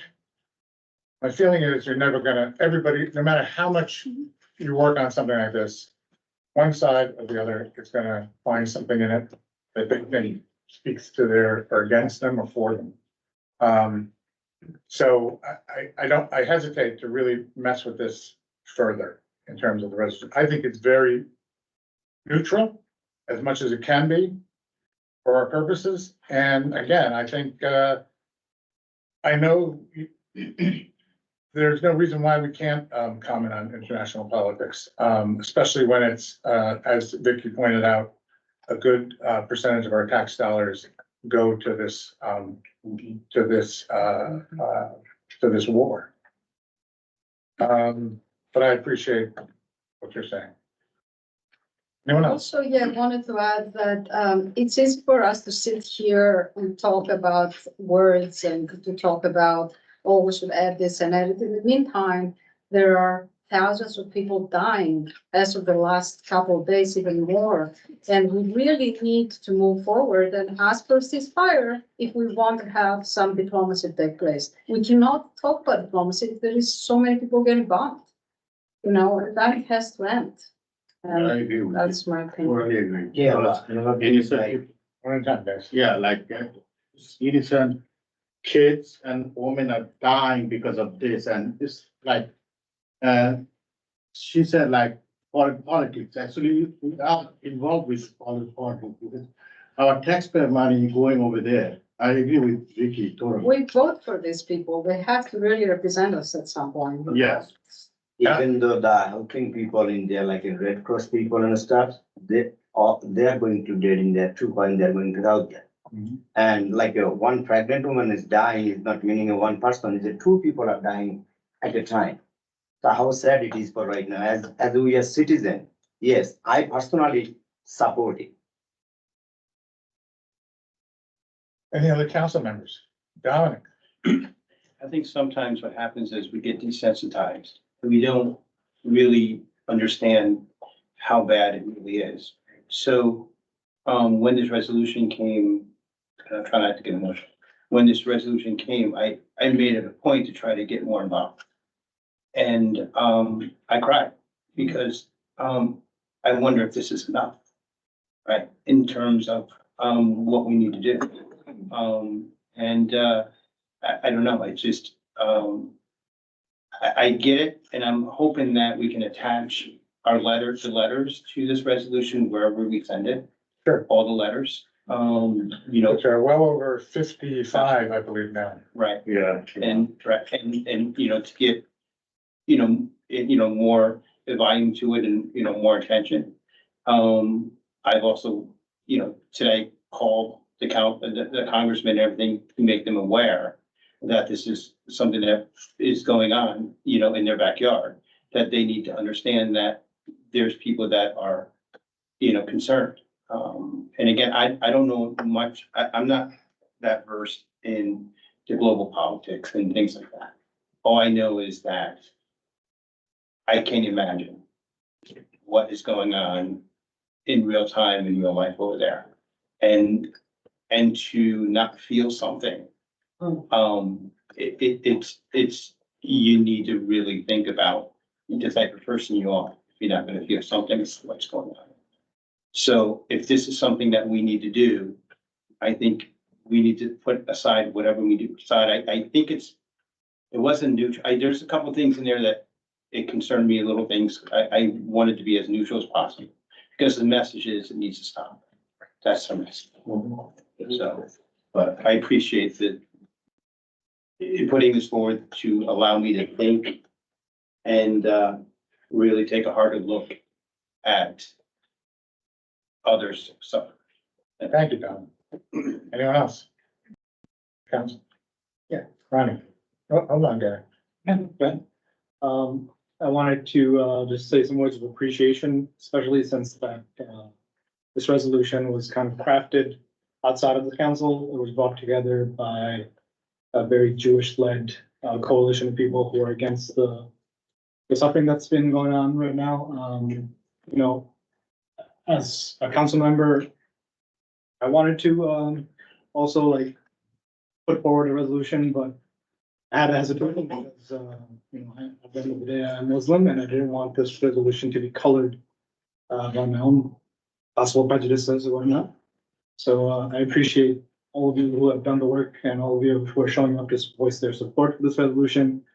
You know, and it sucks that I had to kind of take a backseat because I didn't want the resolution to be colored in any way, seeming that it was in one sided one. So Thank you, Ron. Thank you all.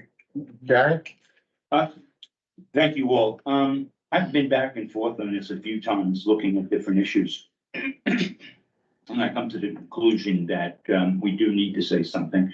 I agree, we are not about foreign relations, but this to me isn't foreign relations. This is about saying that has to stop. I do not want to be a part of that at all. So I'm okay with that, but then I got hung up, are we picking or choosing? You know, I mean, we can name any number of horrible situations. Let me finish. And I've come to the conclusion with that for myself, that this has been presented to us by our community. And that's worthy of consideration, period, you know? So, I'm in favor of this. You know, I appreciate what you say, Gary, because a number of people have said, you know, there are so many other conflicts throughout the world. Well, my answer to that is, anybody who wants to bring a resolution about these other conflicts, bring them on. I agree. So, that's it for the council. Let's have some, I'm sorry, what? I have a proposal to help make it go smoothly as far as calling on. Okay, what's that? We have like a list of 8 people, I think, prepared to give very short and prepared testimonies. Okay. And we could go in order, so you don't have to. Okay. If that's okay, if there's consent from the audience that's present here today, to So start let- with that. Well, since they seem to be all of, all of a kind, although if there is anybody who's against the proposal, I hope you'll let us know at some point so that you can get a word in too. Yeah, I'll let you decide. Wow. Two members of the council. Oh. President. You want one? It really helps you come over here because for the owl. For those that don't know, this is how we project onto the Zoom meeting. They should be good, yeah. Yeah, the better one. Did you bring your attorney? I know many of you personally. My name is Adam. I've been resident of the First Ward for about 10 years. And I thank you for giving me the opportunity to speak with you today. I'm going to read a statement that was written by a spiritual leader in our community, my rabbi, Rabbi Zach Fredman, who is here with me today. So to the members of the Hudson City Council, my name is Rabbi Zach Fredman. I live with my wife and 2 daughters a few miles from Hudson. For 10 years, I ran a synagogue in New York City. Now I am the director of the Temenos Center for the Arts, a nonprofit integrating spirituality and the arts. I come from a lineage of rabbis. My great-grandfather, Menachem Kasher, was a renowned scholar. He won the Israel Prize for his Encyclopedia of Biblical Commentary. My Israeli grandmother and American grandfather fought in Israel's War of Independence. My grandfather lost his leg in that war. I've been to Israel countless times, lived there for semesters of study, and can count many Israelis as dear friends and family. I've also been a student of the Arabic oud, the Middle Eastern lute, for more than 20 years, and I count Palestinians and Arabs as dear friends and teachers. I've devoted my life to the study of the shared music, languages, and spirituality which our peoples have created together over thousands of years. By all accounts, we are an ancient troubled family, Palestinians and Israelis. We are cousins. We are all the children of Abraham. On October 7th, Hamas broke out of the cage of Gaza and inflicted horrific terror on the people of Israel. Young and old were slaughtered and tortured. And on every day since October 7th until today, February 12th, 129 days, Israel has in turn inflicted the same horrific torture on the millions of citizens of Gaza, with a bombing campaign unparalleled in any of my lifetime. Israel has destroyed everything: cities, families, lives, homes, all sources of food and water, livestock and crops, schools, bakeries, hospitals, and houses of God. Israel claims they are fighting to destroy Hamas, but we have witnessed unbridled bigotry and racism, the willing slaughter of thousands of children, the exuberant destruction of another people's homeland, the starvation of millions of people who have nothing to do with Israel's stated aim. Even the Israeli hostages, whose plight and suffering has torn out the hearts of all people of conscience, have been abused by Israel as pawns and excused to pursue their desire for annihilation. For so many of us, Jews, Israelis, Palestinians, Muslims, Arabs, all people whose hearts are wrapped up in that place, we have witnessed unspeakable atrocities from afar, day after day, glimpses at the phone in between picking up our children, corpses and horrors that shame the gift of life that God has given to each of us. What we have witnessed is a stain on the goodness of humanity, and even though the world from Jerusalem and Gaza, it is upon us to act in all the ways we can to save life, to tell the truth, and to proclaim the shared values of compassion and justice that transcend all the different ways of being human. You might hesitate to say the word ceasefire, to pass this ceasefire resolution out of fear of accusations of anti-Semitism. It pains me greatly when the language of anti-Semitism is thrown around callously, casually, weaponized to stifle what is right, used as a shield to cover for Israel's atrocities.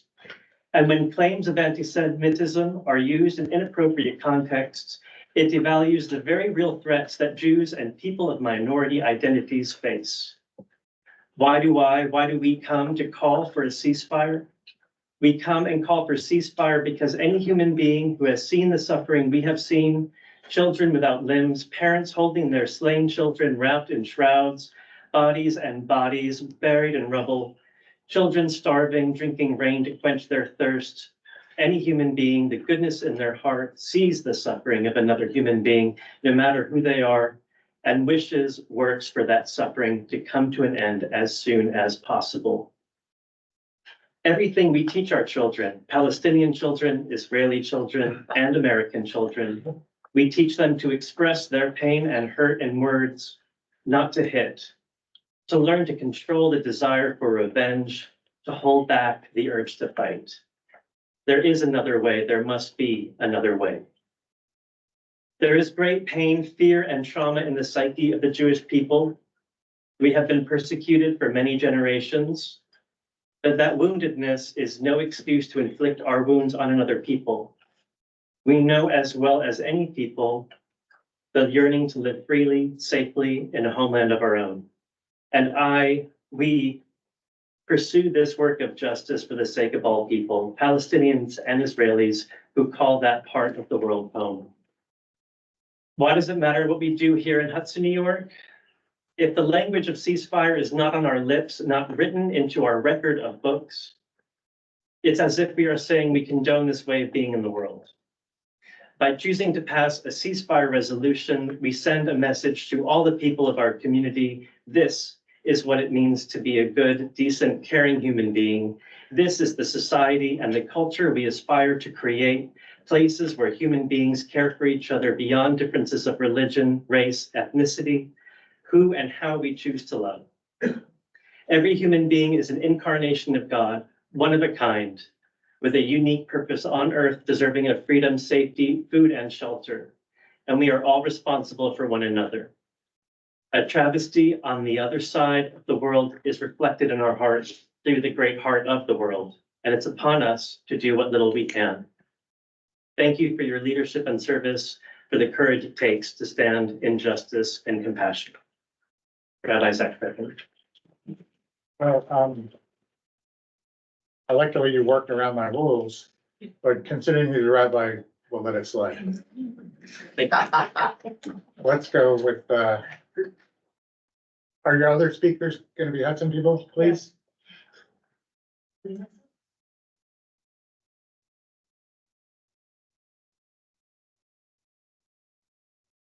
are not a lot of rabbis. You speak up. Yes, I will. Thank you for the reminder. It's here. I'm Kaya. I'm a resident of the 5th Ward, a business leader in the 2nd Ward. And as a proudly Jewish woman, I urge you to support the Hudson ceasefire resolution. As has been said by so many, far too many innocent lives have already been lost, and we can't afford to let it go another day. You may hear from other people that saying that they did not elect you to represent them on foreign policy, but I strongly and vehemently disagree, and I've had this conversation respectfully with Margaret. I absolutely did vote for you to represent me and my community on the issues that impact us. I voted for you, and I encouraged others to vote for many of you, counting on you to listen to us, your constituents, and be a voice for us when we asked you to. I know I am not the only one who feels this way. If this isn't evidence enough, and the amount of letters that you've received, I don't know what it is. I was gonna ask everybody to raise their hands, but I figured they already quite clear. So this is just a fraction. This was who was able to come tonight. There are so many more who expressed their regrets they couldn't even make it to this room. It is our tax dollars, your tax dollars, my tax dollars that are currently being spent on weapons that are used to murder thousands of Palestinian children, pregnant mothers, and innocent people, to bomb hospitals, universities, refugee camps, and target and assassinate doctors, aid workers, and journalists.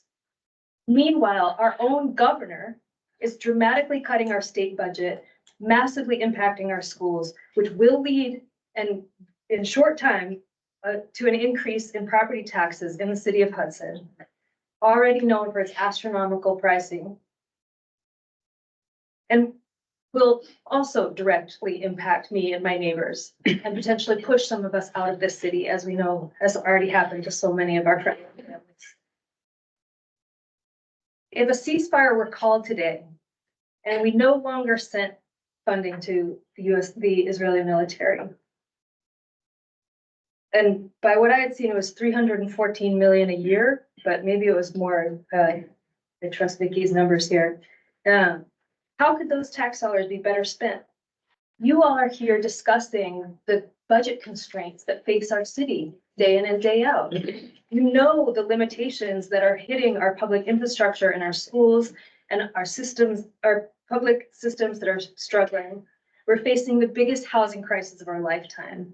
Surely this is where our tax dollars should be going, rather than terrorizing an entire population of people under siege.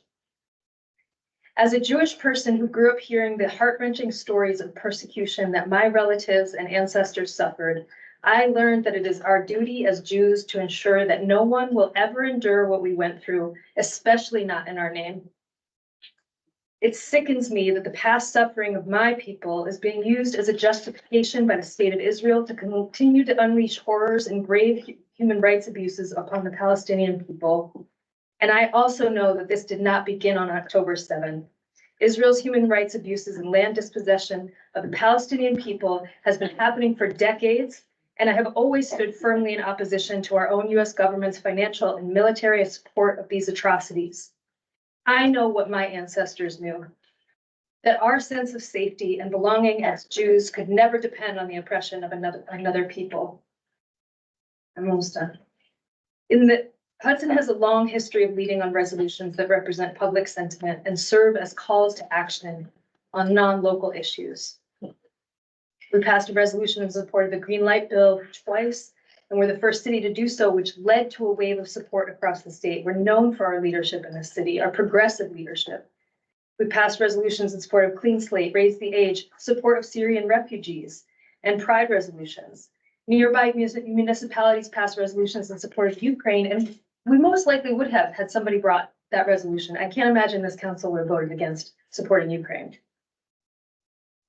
And we know that dozens of other cities are passing these resolutions because it's a critical tool for expressing public sentiment to our state and federal elected officials.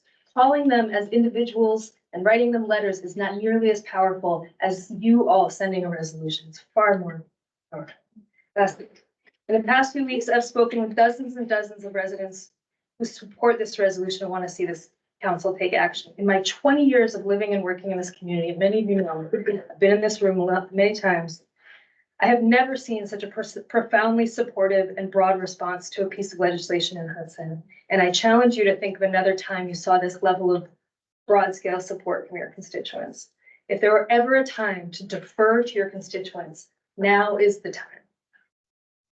In conclusion, I urge you, our elected representatives of my beloved city, to vote in favor of the Hudson ceasefire resolution as it is proposed, with no further changes to the text beyond what Vicky mentioned. Thank you, Karen. Thank you, Karen. Who would like to speak next, or? Good evening. I would like to speak next, if I may, Mr. President. Tell us who you are and Good evening, council members and fellow residents. My name is Eli. I'm a resident of the 5th Ward in Hudson. And I'm here tonight with so many others, as a Hudson resident, a taxpayer, and as a Jewish person, to urge you to pass this resolution, as Kaya said, with no further changes as soon as possible, calling for a ceasefire in Israel-Palestine. As you've heard, the toll of this conflict is immense. Over 28,000 Palestinians at this point and counting, and 1,200 people in Israel have been killed since October 7th. And every one of those lives lost is one too many. As a queer person and as a Jewish person, I know that my people's safety will never be guaranteed through the dispossession and killing of another people. And I am appalled that my federal and state representatives have refused to speak out and call for a ceasefire in this conflict. That is why I'm calling on you to pass this resolution and to send a clear message to our state and federal elected officials that you at least are listening to your constituents and the 61% of Americans who support a ceasefire. The council has, as you've heard, a strong history of taking action like this before, including the Syrian refugee crisis, the New York Clean Slate Act, and the Sanctuary City resolution that was passed, all of which are both national and international issues. And again, this resolution is tied directly to local issues and local impacts.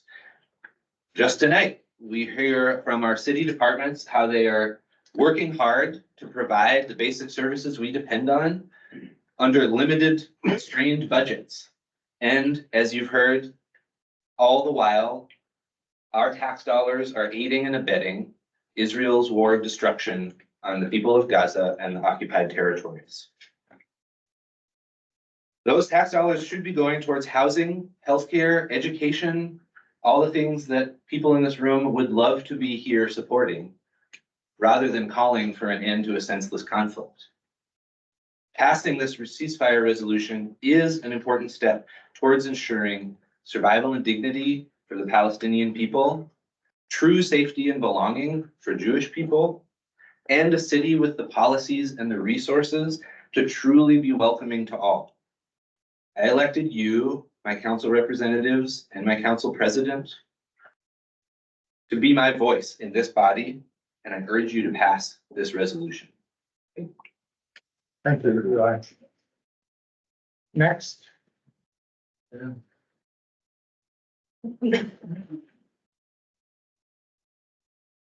Jane? Hi, I'm Katie. I am coming to you all as a lifelong resident of the 5th Ward and a 5th generation Hudson community member. And I am here to urge you to support the ceasefire resolution before us tonight. I actually grew up in Hudson, moved away for schooling, and came back here to raise my family here. And I did that because I love this city and I believe in all that we stand for. And I believe that the wording of this resolution is in line with the values that Hudson has always espoused.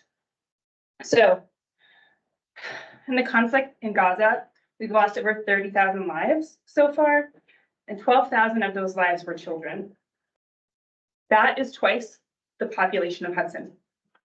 As a mom of 2 small children in Hudson, it is unbearable to imagine that kind of loss. And that alone is compelling me to stand before you tonight to ask you to consider this resolution for an immediate and permanent ceasefire. I'm counting on my council representatives to echo the voice of our community, a community that values the preservation of life above all. And I urge you to ensure that Hudson's resources and my tax dollars are used to support causes that align with our city's longstanding principles of compassion and humanity, not the perpetuation of violence. We have an opportunity to reaffirm here with this resolution what Hudson stands for, and it's time to send a clear message that we can advocate for a future for every child, regardless of where they were born, having a chance to grow up in safety and in peace. Thanks for your time tonight and for considering the perspective of not just one longtime Hudson resident, but a whole room full of folks who are out here to show their support for the ceasefire. And please consider voting in favor of this. Thank Thank you. you, Katie. Thank you. Before we continue, is there, with this group, is there anyone who's gonna speak in opposition to the, resolution? Anyone? Okay, next up.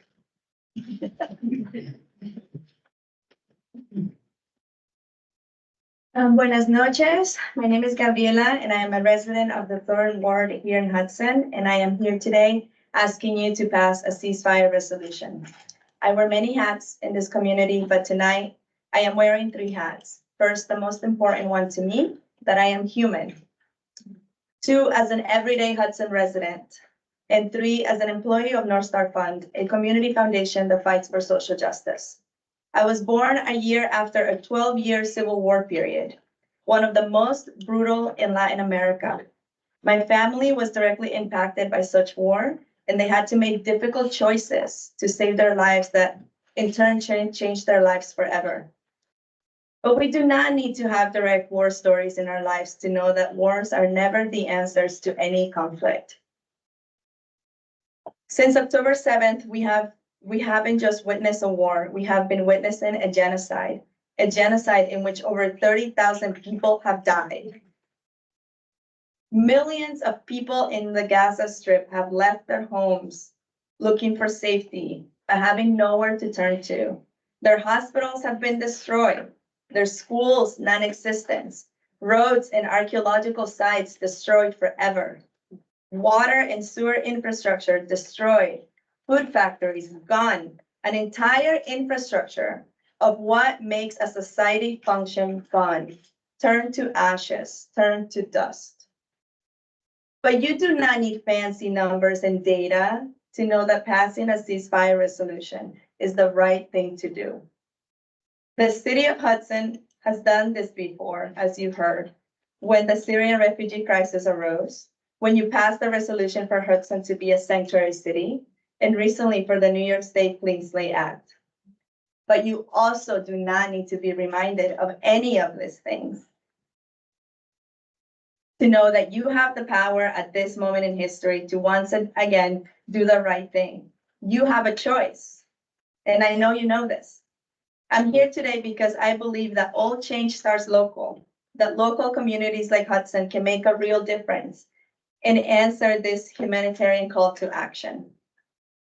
I am calling on you as my representatives to pass a ceasefire resolution, and I want all of us in this room to be reminded that we need to continue to put pressure, not just on you all to do the right thing, which I know you will do, but to our senators and to Biden, because tomorrow is a very important day. Pass the ceasefire resolution. Thank you. Thank you. Thank you.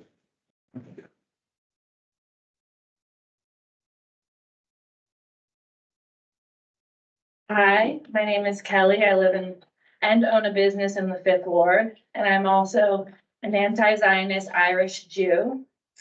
I'm here as a business owner and Hudson resident to ask the council to pass the ceasefire resolution before you as it is with no further changes. While our city is small, it is often spoken as a diverse, supportive community with a highly active local government, as you can see from tonight. I've heard people speak of it as a microcosm for a larger city and its ethnic makeup. In this moment, I find this to be an important fact because we need to rely on this small government to take a stance and show our federal government that we do not support genocide in Gaza or anywhere. Our Muslim community needs to be protected and seen in this moment, where anti-Muslim hate is at an all-time high. And our Jewish community also needs to be protected as our history has been used as justification for this genocide. The Jewish community does not want this, not in Gaza, not anywhere. As a citizen and business owner in Hudson, I do not want my tax dollars used to fund genocide in Gaza, where over 30,000 people and children, so many Palestinians have been murdered since October 7th. Please show that you respect and acknowledge our Hudson community, particularly our communities of color. Show that unlike our federal government, you care about humanity and our future. Please pass this resolution and make your message clear. Thank you. Thank you, Kevin.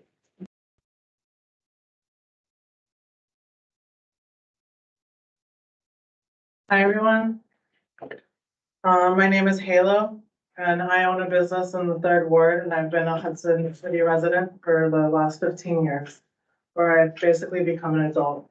Opportunity that many, many children will not see in Palestine. I am here to call for the city council to pass the ceasefire resolution. Local resolutions are crucial in putting pressure on the federal government to act on behalf of its concerned citizens. I would like to believe that I live in a city that knows right from wrong and will make choices that put us on the map as a place that stood for justice and landed on the right side of history. The genocide in Palestine must end. More than 30,000 Palestinians have been killed by Israeli forces, over 10,000 of them children. If you do the math, that number is nearly 10 times the number of children in the Hudson City School District.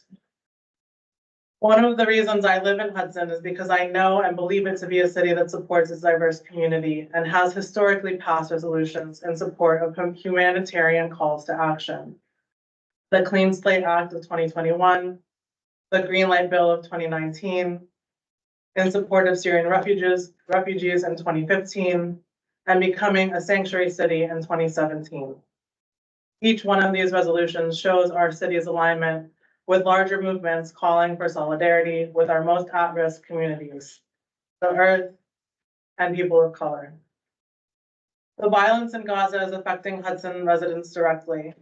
There has been an upsurge in Islamophobia and hate crimes against Muslim people, as well as an increase in anti-Semitic violence since October 7th. The genocide in Palestine is an intersectional humanitarian crisis the genocide in Palestine is an international humanitarian crisis and a deeply intersectional issue. Hudson can become a direct proponent for peace and justice by passing the ceasefire resolution, and I am here today urgently calling for this resolution to pass. Thank you. Thank you. Thank you, Halo. I believe Morgan is the last person. Hi, my name is Morgan. I'm reading a statement on behalf of my friend Tamar Adler, who is not able to make it today. But you live in the just ward also, right? Yes. Council members and council president and fellow Hudsonians. I speak today as a resident of Hudson, whose child was born at CMH and who has planted deep roots in our community. I speak also as an Israeli citizen, daughter of an IDF veteran of the 6-Day and Yom Kippur Wars. Also, as the granddaughter of Yonah Adler, who fought with the Zionist paramilitary organization Haganah. My roots in Israel run deep too. I was brought up as a conservative Jew. I went to school at Solomon Schechter in White Plains, New York. I speak also as an American Jew. I don't know how far is the reach of a ceasefire resolution in a small city like ours, but I know that I, as a Jew and an Israeli and a Hudsonian, have a moral and spiritual obligation to call loudly and often to the Israeli army to immediately cease attacking Gaza. My prayer is that if every city in the US passes a similar resolution, our representatives in DC will hear that their constituents oppose this inhuman, abhorrent war. Please vote to pass this resolution, and as Hudsonians and humans, let's all lift our voices in defense of our Palestinian cousins under attack. From tomorrow. Thank you. So, unless people feel we need to hear more at this point, I remind you, we don't actually vote until next week if you want to come back. We do have other business tonight. So. Next week or No, it depends. If we put it up for a vote and it goes right away, you know, unless it becomes a conversation again. Okay? Everybody happy then with let's moving along here? Is that okay? This one. Oh, where? Oh, One more step. okay, come on. Come on forward, please.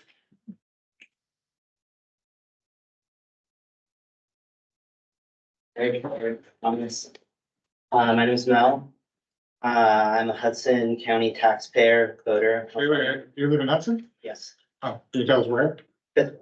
Okay, thank you. Homeowner and grandchild of Holocaust survivors. I'm here to implore the town of Hudson to call for a ceasefire in Gaza. Persecution of the Jewish people during World War II has cast a generational pall, which I felt my entire life. It's specifically because of this experience, not despite it, that I feel compelled to stand here today calling for a ceasefire on behalf of the Palestinian people. Judaism teaches the principle of tikkun olam, meaning it is our responsibility as Jews to make the world a better place, not just for ourselves, but for all people. Positioning support for oppressed people as anti-Semitic is not only dangerous, it's antithetical to the core of Judaism. It takes only the most cursory education in our faith to know our freedom and safety as Jewish people will not and explicitly cannot come at the expense of others. Every life lost, and so very many have been lost already, is someone with the potential to make our world better. Something my grandparents were able to do with the opportunity afforded by their liberation. We are a small community thousands of miles from Gaza, but every step we take to do better is meaningful. The results are tangible here in Hudson, particularly when it comes to where and how our tax dollars are spent. The voice of the grand majority of Americans calling for a ceasefire has fallen on deaf ears of our federal government. So I appeal to you, our local government, to take the necessary steps to stand on the side of life and liberation and enact this ceasefire resolution. I would like to leave you with 2 short prayers. I hope you will consider them as you cast your vote next week. Baruch atah Adonai Eloheinu melech haolam asher v'tzivanu lirdot tzedek. Blessed is the source that shows us the path to holiness, commands us to pursue justice. Lo alecha hamlacha ligmor v'lo atah ben horin levitel v'imena. It is not your duty to complete the work, neither are you free to desist from it. Thank you. Well, I want to thank you all for keeping this, relatively, oh, yeah. There's one raised. No, I made it clear, we're not gonna take it from computer, it's just here. All people here, it's just too much at this point. Okay, well, thank you very much. Thank you, everyone. And again, try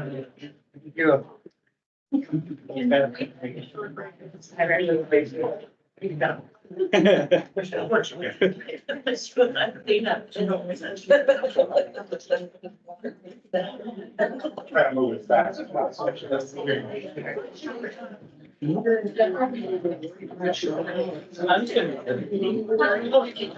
You're not working fast enough, Jennifer. Night shift, second 5 minutes break. You do too, I've seen.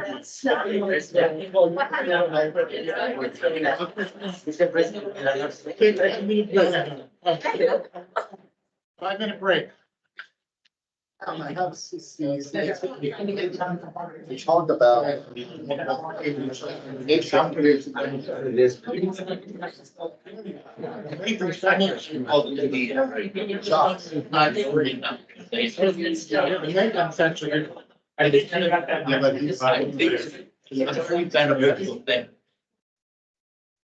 What else? It's just a bunch of resolutions that should be.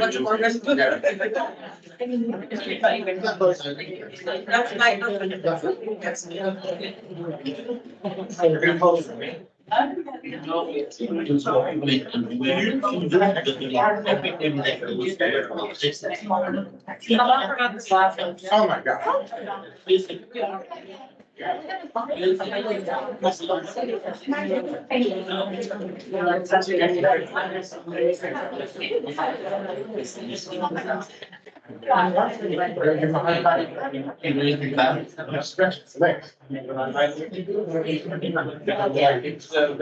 still here.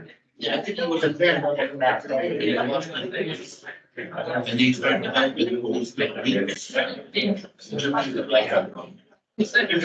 Yes, good, man. Fair enough. I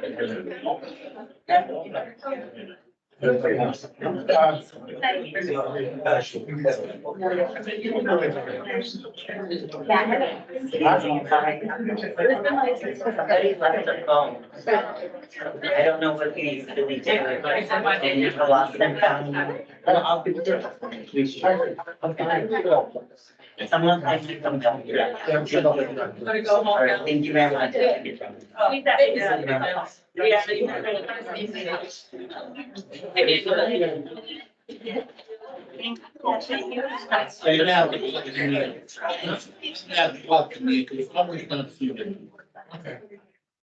Got her email? No, right above that. How's it going, man?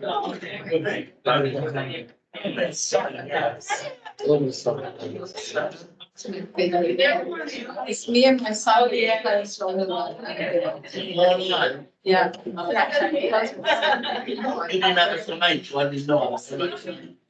Stay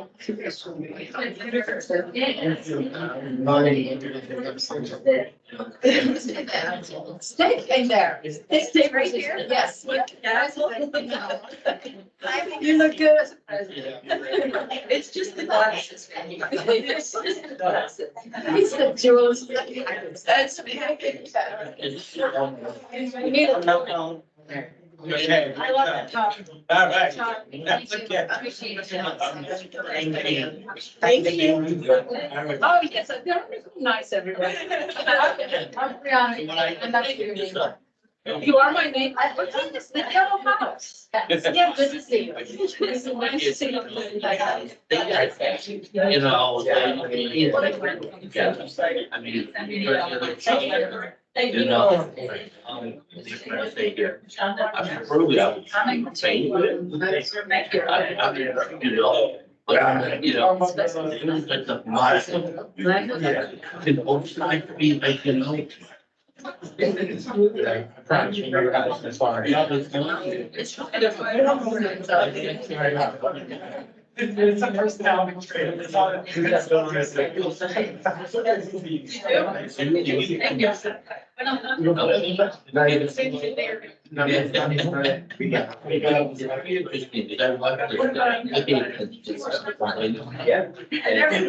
When does it start snowing? And. Yeah, they changed. It's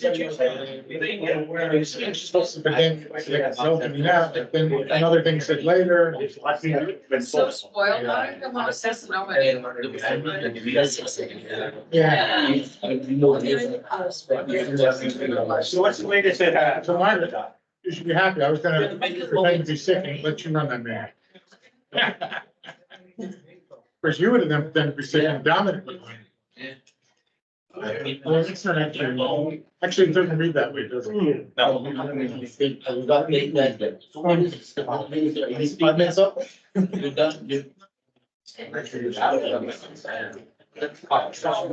you know what the agenda? Oh, Is the financial.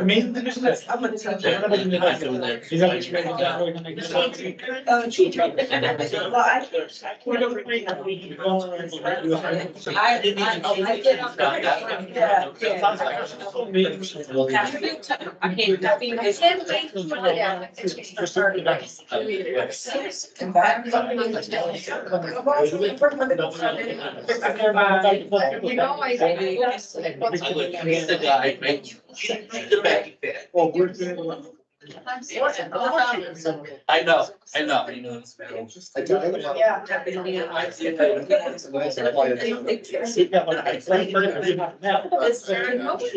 is a way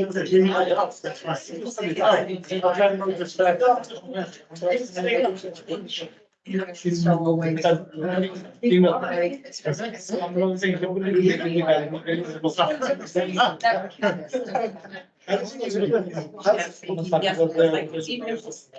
we're all back. Okay, we were gonna hear from Michelle, but she's willing to do it next week. Once especially the new people know exactly what she does. Among other things, and I know you were all anxious to ask her about Hochul's $650 million affordable housing project. We're well ahead of it, and we will be on the next list. Because that's what she's partly, Michelle Tulo, I'm sorry. Housing. Trust. Yes. Yeah, this Sorry, I is, should make that clear. this is the Pro Housing Community Commissioner. Yes, correct. Yeah, because. Which was also announced in the paper, like the day after. Right, but one of the things that, and the reason we wanted to make sure that we were notified was there are a number of revenue sources of grants that require you to be a certified. Oh, yeah, we will be. We're on, our application's in. Are you saying that she'll be here next week too? Yeah, she'll answer all your questions. Great. She was gonna come tonight, but then when we Yeah, that's fair. went ahead with that, I was gonna put that resolution last and see who could last through the whole meeting, but that was. They would have stuck around. I don't think they were going. Okay, so we got a lot of, well, not a lot, but some easier resolutions. Are you gonna pull them up or not? Oh. Is everybody can probably help with that? Oh. No, yeah. Yeah. I didn't download it. No, he's got it. Things on my stuff. Don't you have them on? We, people have computers. It's up to community. And just go to the, yeah. Okay.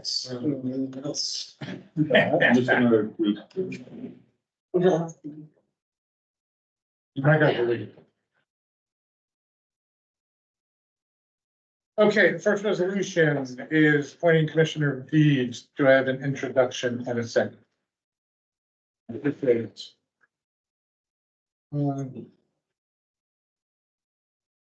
second, ooh. Yeah, hold on a second. I just want to see that to recuse myself. Which one? It's about the Friends of the Public Square EPA grant rejuvenation. Oh, I had a question about this one. They already have the money. This is just. See what this is. No, that's not the one. No, this is the one for That's not the one. I'm- Did you not, did we move past the Commissioner of Beach? Yeah, we did Commissioner of Deeds. Okay. We're now on appointment, approval of application by Friends of the Public Square for EPA grant. I have a question about this. Okay, go ahead. Can you pull it up? Yeah, I don't see it. it's right there. It's not showing up on my screen. for some reason. Mm. Can you, I can scroll if you need me to. You don't want to read it? Yeah. And So I mean, like, what I didn't understand was, now therefore, they were applying for, grant under Title 9, et we cetera. already have it. We already have it. Right, yeah, exactly. And further straw, should the Friends of Public Square be unable to do so, to do what? What does that mean? Approve or endorse that. It doesn't make any sense. To do what? No, we're following the laws. Yeah, wait, yeah, It do so that. first, it's forward. Yeah, it's referring to the previous paragraph. Yes, but Well, no, it's not. no, previous paragraph is about applying for something that they've already applied for, and then it says, No. if they're unable to do so. I think it applies to the clause after the word so, meaning said property shall be forever maintained by the city of Hudson. And if they're unable to do so, then the city of Hudson will be maintained by the city of Hudson Able to do what? to maintain the park. Yeah. Yeah. Oh. It's, okay, it's just Got very it? Yeah, strange. no, it's a little backwards, Yeah, but okay, all right. I And couldn't how much is understand. that grant for? Like $500,000 or something? yeah, $500,000. And then we got another 140. Oh, they got all kinds of money. Oh, They- for the park. There's, Sunset Park has close to $1 million right now committed from various grants. We pass along my message, good job. I don't know, right? I missed that. My message of good job. Oh, to them? No, I will not. Can I have an introduction in a second?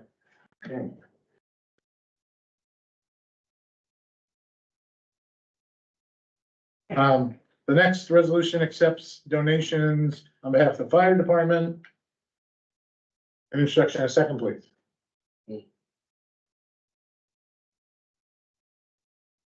Okay, I hope you looked, wait, where is it?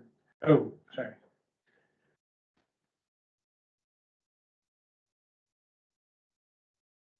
The next resolution is, CSE? appoints Aaron Dyer to the CAC. Rich and Luan. As fast as Mike one. And the next, appoints Charles Millar as our community member of the IDA. One second. He was the only one who applied. That was my fault. That was my only question. Yeah, and Yeah. in your communications is his resume. Yes. Oh, you saw it, good. Introduction in a second. Margaret and Trisha.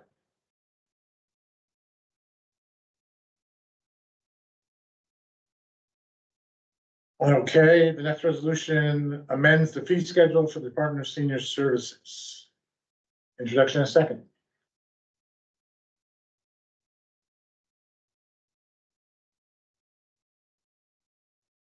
The next resolution opposes the use of 11 Warren Street for county offices. For this, I have a modification, I will send it to everybody. Why don't we approve it now? Is it a lot? No, it's tiny. Okay. When I put this together, we had been to the meeting, slide deck was not available. So I only had estimates of the square footage and the price.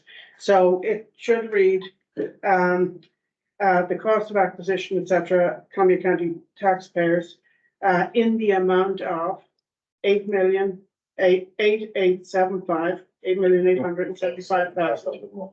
At a cost, not approximate, at a cost of $477 per square foot. $170. Okay, taxpayers in the amount of. Columbia County taxpayers, in the amount of 8875, okay? With a cost of $477 per square foot. Can I get a motion to approve that amendment, Margaret? Second. Well, no, okay. All those in favor of the revised? Signify by saying aye. Anybody opposed? Is there any way I don't know if it's appropriate because, I mean, they've done this in the past. The county purchases a property and end up having to sell it, the Akawame. So, I mean, there's a history here. So is there any way of saying that if they've done it before, there's no reason why they can't correct this now? Well, they can correct it. I think, yeah. Change.org circulating, that's getting good traction and, yeah. I don't want them saying, well, they committed to this, we can't do it because they've done it in the past with Akawame. They put all that money down, come to find out it wasn't gonna do it and they had to they sold it. They might even make a profit. Yeah, whatever, look, we just passed we didn't pass it, we're talking about a resolution on the lease. We could talk about a resolution for 11 Warren Street, and we can pass that and see what happens. Yeah. So can I have an introduction in a second? Dawn and Margaret. I see your point, Dominic, but I don't think the way the county works, it's gonna make a difference one way or the other, you know what I mean? Yeah, I just, because it's a precedent, this happened before. There's no reason they can't correct this, right? Right. Because they've already done it before. More pressure. Well, I mean, there's a lot of pressure being put. Right. And we wouldn't be doing that if we didn't think that There's a possibility. there was some chance of being. So the next resolution involves the T2 system. And you all received a This is the parking thing, right? parking system. Can I have an introduction in a second? Margaret and Dewan. Thank you to our lawyer for doing that. Yes. Oh, yes. Crystal, Thank you. are you there? Hey, you're there. Yep, I'm here. You're welcome. Thank you. Thank you. That was great. Okay. The next resolution authorizes the mayor to execute a license agreement with Hudson Sloop Cup. Introduction second. Ron and Margaret. Any questions? Were you satisfied by the responses, Mr. Volo? I mean, so I think we're getting a service. We're not, I mean, they're doing something that's never been done. And they're managing. we had a dock master before. Not really, that was just the guy who owned like cruise company. And he did nothing. With them. Oh, yeah. Okay. Yeah, so the next resolution is for the fee schedule. Introduction in a second. Any in mind? Well, with the fee schedule, we should get more money, right? Correct. But again, it's not so much of a revenue raiser. Are those documents showing up on the screen? Yeah. Are the documents showing up on the screen?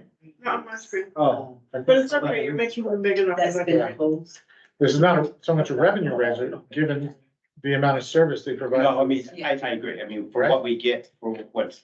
I know. We can pay for that. Right. You know, Exactly. and they're doing all the Not, legwork to get. not to mention, there's nobody else really offering to do it. Yeah, right. Somebody with that, with knowledge and passion. No, yes, thank you. Okay, the next resolution is a transfer of funds from the fire, oh, God, this is a nightmare. Can I have an introduction in a second? What's it for? I'll tell you. Months with five. Luan and Tricia. This is for the fiscal year audit to the firehouse, account. You understand the whole, we pay their audit on a bond that we don't hold. It's just really amazing. But that's the past. The next resolution authorizes transfer of funds to the common council account for our wonderful attorney, Crystal. This is for Crystal? Yeah. I'm not so. You mean Cheryl? No, definitely not. Thank you. Oh, boy, I'm never gonna live that down. You're gonna kill you. Okay, and this last one, I hope, well, let me get an introduction in a second first. This is to authorize funds to pay for our response on behalf of the planning board to the lawsuit that recently, was served. Excuse me? What lawsuit is for? This is, Article 78. Oh. By a group, three Three groups. Yeah. against. I have an introduction in a second. Go on. Tricia? Did we not pass a resolution last year? That was That the, Funds. That was for that was for the lawsuit. the loss of Colarusso Yeah. filed. It was specific to the funds. Decision on the planning board, three different Yeah. citizen groups, filed in Article 78 on the Sued cross. us.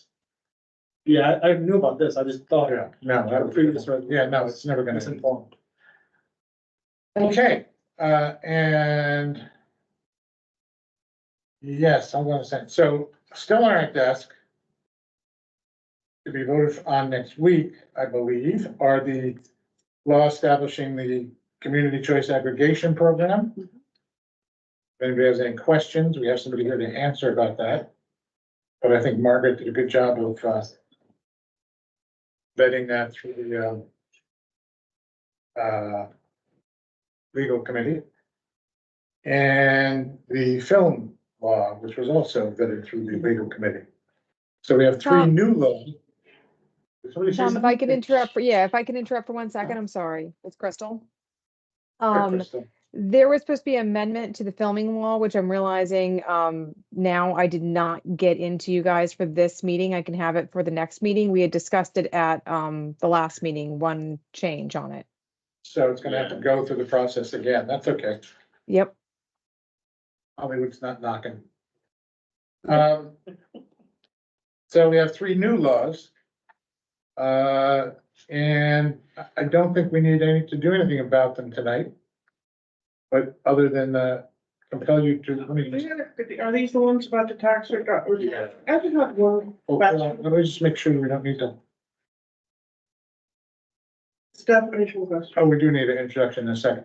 So let me do that first. The first one is a real property tax exemption for volunteer firefighters and ambulance workers. One in Margaret. Then the next one is for senior citizens. Margaret and Dawn.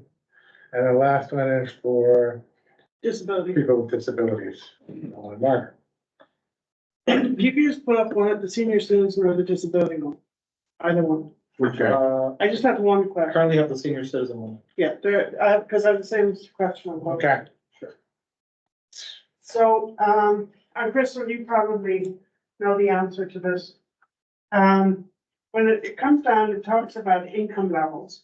And then it lists the income levels, but it doesn't define income. Is that gross income? Is it, taxable income? There's no definition of income. Income is defined underneath the statutes, the RPTL statutes. So that's why it references if you see where pursuant to the provisions and qualifications as set forth in section 467 of the real property tax law, that's where you're going to get the definition and what's going to be considered to be calculated into income and what's not going to be considered as part of income. Okay, that was my only question. Well, believe it or not, Tom, yes, sir. I just got a question with the volunteer firemen ambulance. Yes. So when you mean volunteer firemen, that it doesn't exclusive to Hudson, right? If they live in Hudson, but if they volunteer in Greenport. Because we do have some that do that. I don't think that counts. But I'm not sure. I'll find that out. And what about ambulance? It's all volunteers, not for paid. Ambulance, anybody paid. If they don't work in Hudson. I know, I'm saying, so Greenport Rescue Squad has a volunteer and a paid. So if they're getting paid by the rescue squad, and they live in Hudson, because Greenport's in Greenport, because the only ambulance squad that's in the county. Right. Would be, well, Greenport, but there's also Relation and things So like I'm that. assuming that, yes. But, so we don't have a Hudson rescue squad.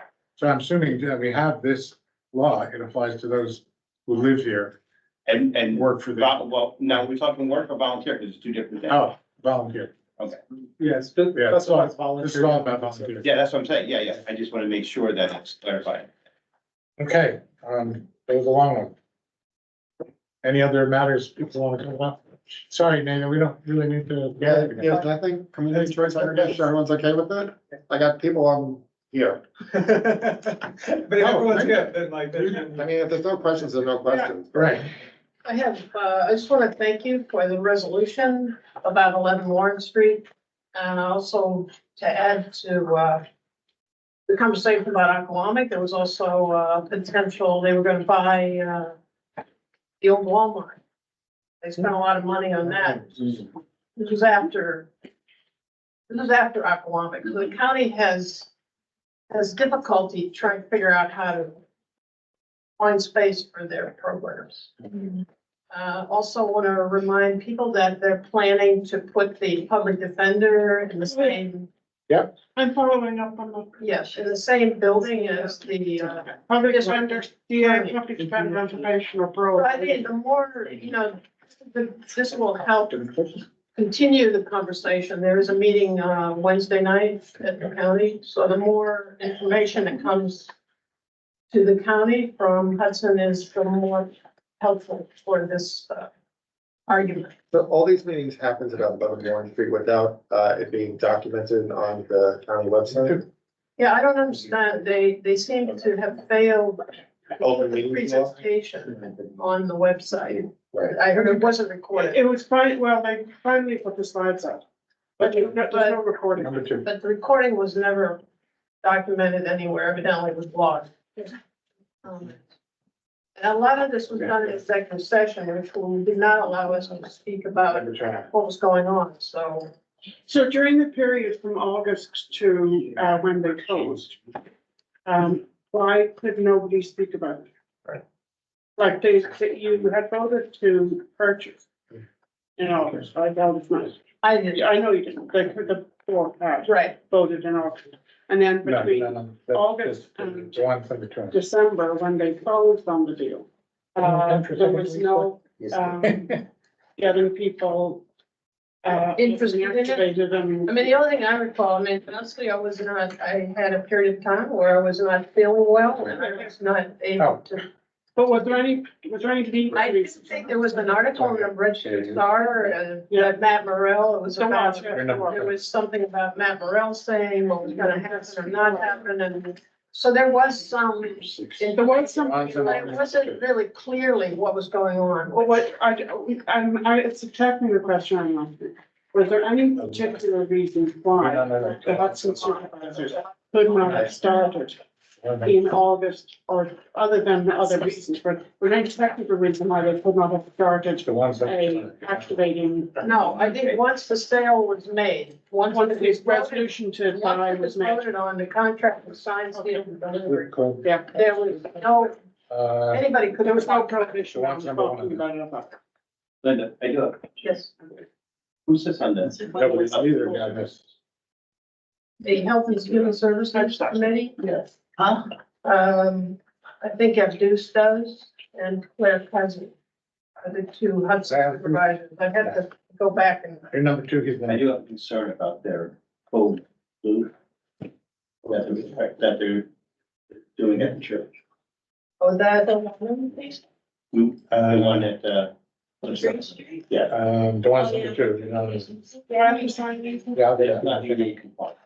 Number two, I last year that almost came to my office. All right. Yeah. Bob Gibson. I made a conversation with Bob Gibson, but it didn't seem to get Wait, which one is it? registered. I don't know, Well, I'll get it to her. Okay. because he kind of said was gonna turn it over to the contractor. I don't know. So. Makes no sense. Is the meeting still ongoing? Yeah. Sorry, guys. Is there anything, any outstanding issues? Oh, yes. To ask another question. Yeah. Other, yeah. Come on, no, you go. You go. Yeah. Can, You're two, you're one. Tom, Yes, ma'am. can we have a special meeting, maybe?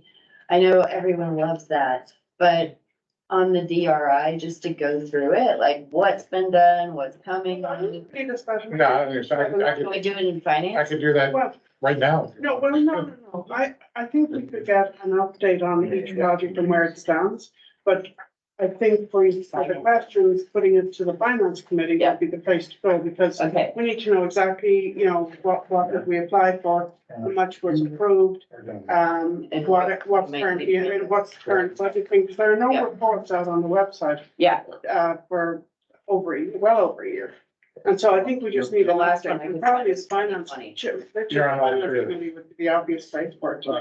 And we could do monthly updates. Yes, exactly, On finance. exactly. On That would be finance. great. Second, all three of them. I think the first finance meeting, I know I said. There's not a lot to report that I mean, there's very few projects, one done, of course. The done buildings in the process of being sold. The Complete Streets project, Michael, if Michael's here, he could tell us about that, but that incorporated the stairs and the municipal garden. That's what we just did. We don't have that much. But the question is. Yes, where are we on this? Where are we and what are we gonna do? Are we gonna need any, yeah. But I think a formal update. Yeah, would that would be be- good. No, I'm just giving you a quick. Just because people are asking me, and even though we're having the conversations about it tonight, I don't feel like I have a real handle on it, and I want to. Yeah, you can start with, no, it's fine. You are on all the three laws.